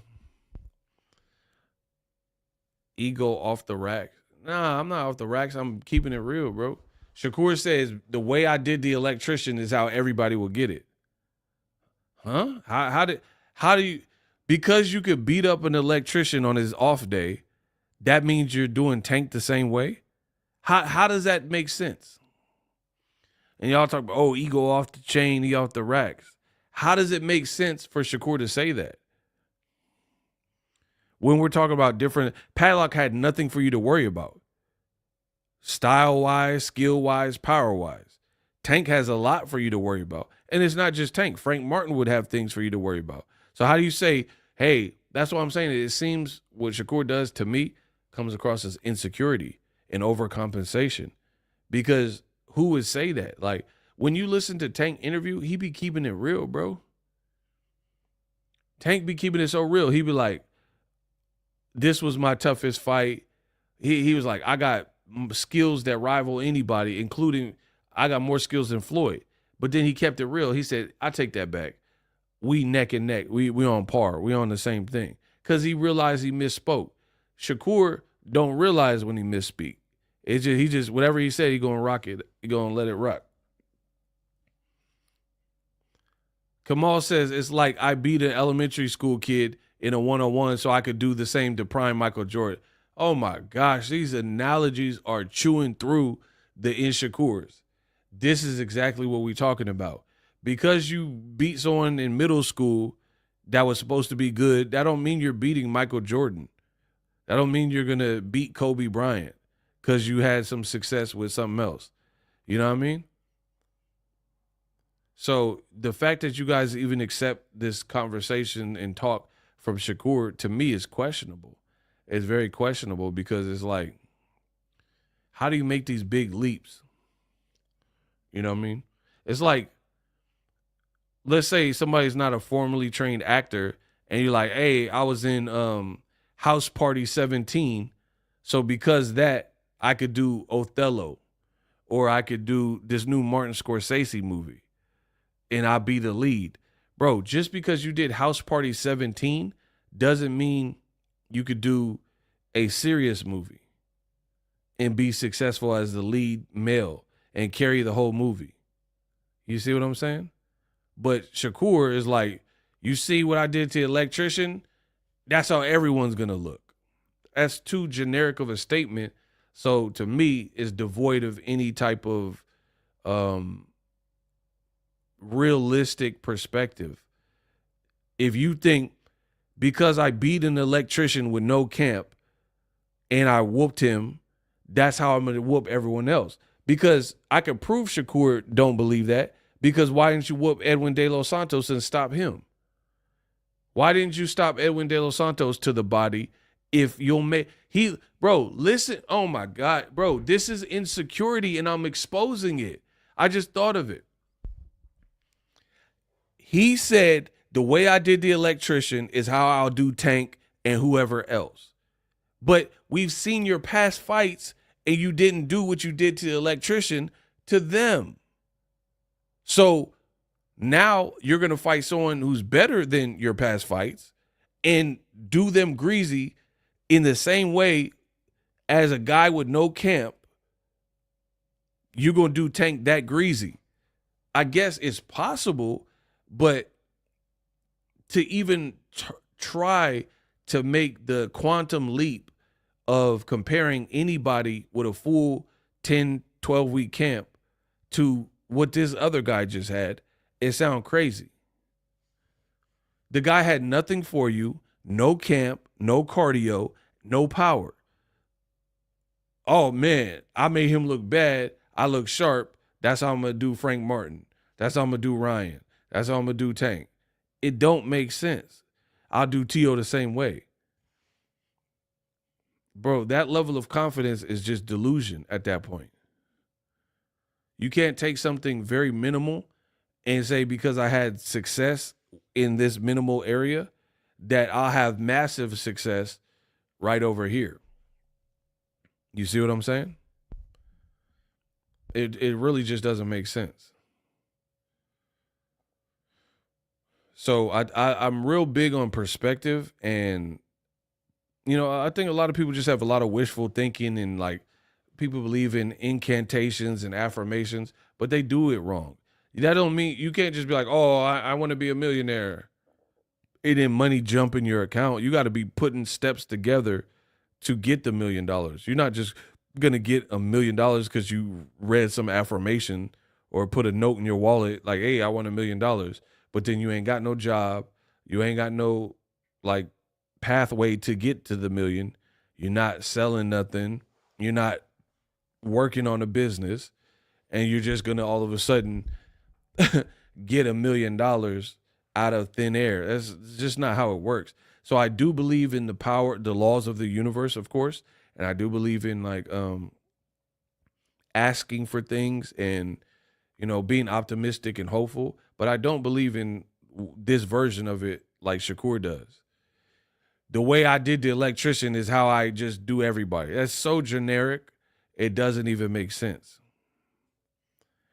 I did the electrician, Greasy, so believe me, I'll do Tank the same way. Okay. Even though Tank has a completely different style, different measurement, different arsenal, and he would have a full camp. And he would be the A side. You'll just do him the same way, and we're supposed to believe you. Got it.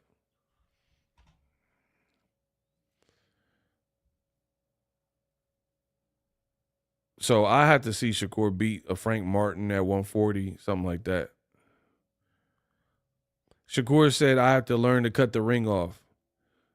Tank will walk Shakur down. Man, that fight would be ugly. And from what I'm seeing, the fight would be ugly, bro. I don't know at this version of Tank. See, and here's the thing. When Tank sparred Shakur, that was probably the puffy in-between fight Tank. Tank will cook Shakur, bro. Listen to what I'm saying. Listen to what I've covered Tank for so long. There was a point like DJ Vlad was interviewing Tank, and Tank's face looked all full. And people was like, oh, he looked like Manny Fresh, and making jokes and stuff, right? That Tank is no more. For several fights now, which means several years now, Tank has been keeping his weight down. The haters never talk about this, bro. It's Tank fight week, and we're seeing clips of him closing his camp, and he looked dialed in. He looking sharp. He looking fast. He working with people he's always worked with. Got that feeling good in camp feel. You see what I'm saying? When Shakur sparred him, you probably sparred like Tank that might have drank, or he was eating whatever, eating jerk chicken and whatever. You probably sparred that version and did whatever you think. This new Tank is a demon. Another thing is, I study boxing. Tank has developed and matured his style, no different than Floyd Mayweather. Earlier Floyd, pretty boy. Later Floyd, he started fighting bigger guys, hand issues, so he had to get more sharp and surgical and put more road work in and stuff, and discipline his training, blah blah blah, so he could go 15 rounds. There was an evolution of the style. If you watch old Tank, he was more of a machine gun. He just spray and get dudes out of there and beat them, blah blah blah. This new Tank is a sniper. He not even throwing too many punches. He letting you get false confidence like Frank Martin and smiling. Frank's trying to catch him, and it Tank's like, all right, laughing, walking him down. Bro, this new Tank is a different monster. They used to call Tank Rambo. He was fighting more like that. This ain't Rambo. This is Stallone and the Specialist. Completely different Stallones. Stallone was like, he was setting bombs and stuff like that. Why? Listen, I'm the kid with the most bars. The impeccable oyster bars. Tank's old nickname was Rambo. That's how he kind of fought, like more just like, oh, my country, brr, and he just spraying and stuff. If you watch Sylvester Stallone's movie called The Specialist, he was like very meticulous. He was like a hitman and sniper, and he would set up bombs and then casually walk out and blow up the building and have it on timers and stuff. And we talking about different Stallone. So that's how Tank has evolved his style. He's like more cerebral. He's more patient. He's not like necessarily trying to get in a war. And he's not even people keep thinking he a brawler because he got power. You guys are dumb, bro. You guys don't know boxing. Dumb. People keep thinking power means you fight one-dimensionally. Bro, the kid is boxing. He could box. He a boxer, puncher, counter puncher with mega power. Bro, Shakur will get cooked, dog. I firmly believe that. I think even fights like Ryan Garcia would be more dangerous, you know what I mean? Because Ryan's big and explosive. Shakur, how are you going to keep this man off of you? Because even like some people are like, oh, Shakur just run. He is the A side. So him pushing for the fight and trying to cut you off and get you, the crowd and the judges are probably going to side with him because you're fighting so negative. I don't even understand how that's why it's not even, to me, it's not even a conversation for real. I'm just doing it because I have a channel. I think to beat Tank, Shakur would have to fight like a chicken with his head cut off and fight so negative to the point where it would just be like one of them fights that is not memorable, and he would have to fight super duper negative to get trying to get stuff going. Like, when have you seen Shakur being there with a puncher in the phone booth, like Virgil Ortiz or something, and it's just like they trading in the phone booth? Ash. Like, you know what I'm saying? When have you seen Shakur do that with somebody that's a formidable puncher and just stay in there? He's trying to control the distance. It's just a different thing, bro. This new Tank is the specialist. He a hitman. He's setting traps. He waiting for you to make a mistake. He's fast. He in shape. He looked like he disciplined and leaned out and not gaining heck of weight in his offseason. Man, come on, bro. I think Frank Martin, I think a lot of y'all don't know boxing. Frank Martin, Ryan, all these fights are more dangerous. Even Rolly, because Rolly was he's unpredictable with power. I think to get Tank's real respect, you have to have some respectable type of power. I think Lamont Roach fight is even more dangerous because he's big, he can box, and he has sneaky power. He has sneaky power, and he's a good boxer. So a boxer like that, they can sit down on this shot, and they're like, all right, boom. Dang, okay, he hitting harder than I remember in the amateurs or with no headgear. Shakur is hurting his hands. Hands ain't healthy. Showing visibly that his hands ain't healthy when he's punching. You're food for Tank, bro. I really believe that. How are you going to be fighting Tank and then throwing punches and be like, ouch, and wincing? And he sees that, you think what's Tank going to do? He going to try to get on you, bro. Tank is the new Hawkeye. You get hit one time, it's over, you out of there. Shout out to Danny Jones.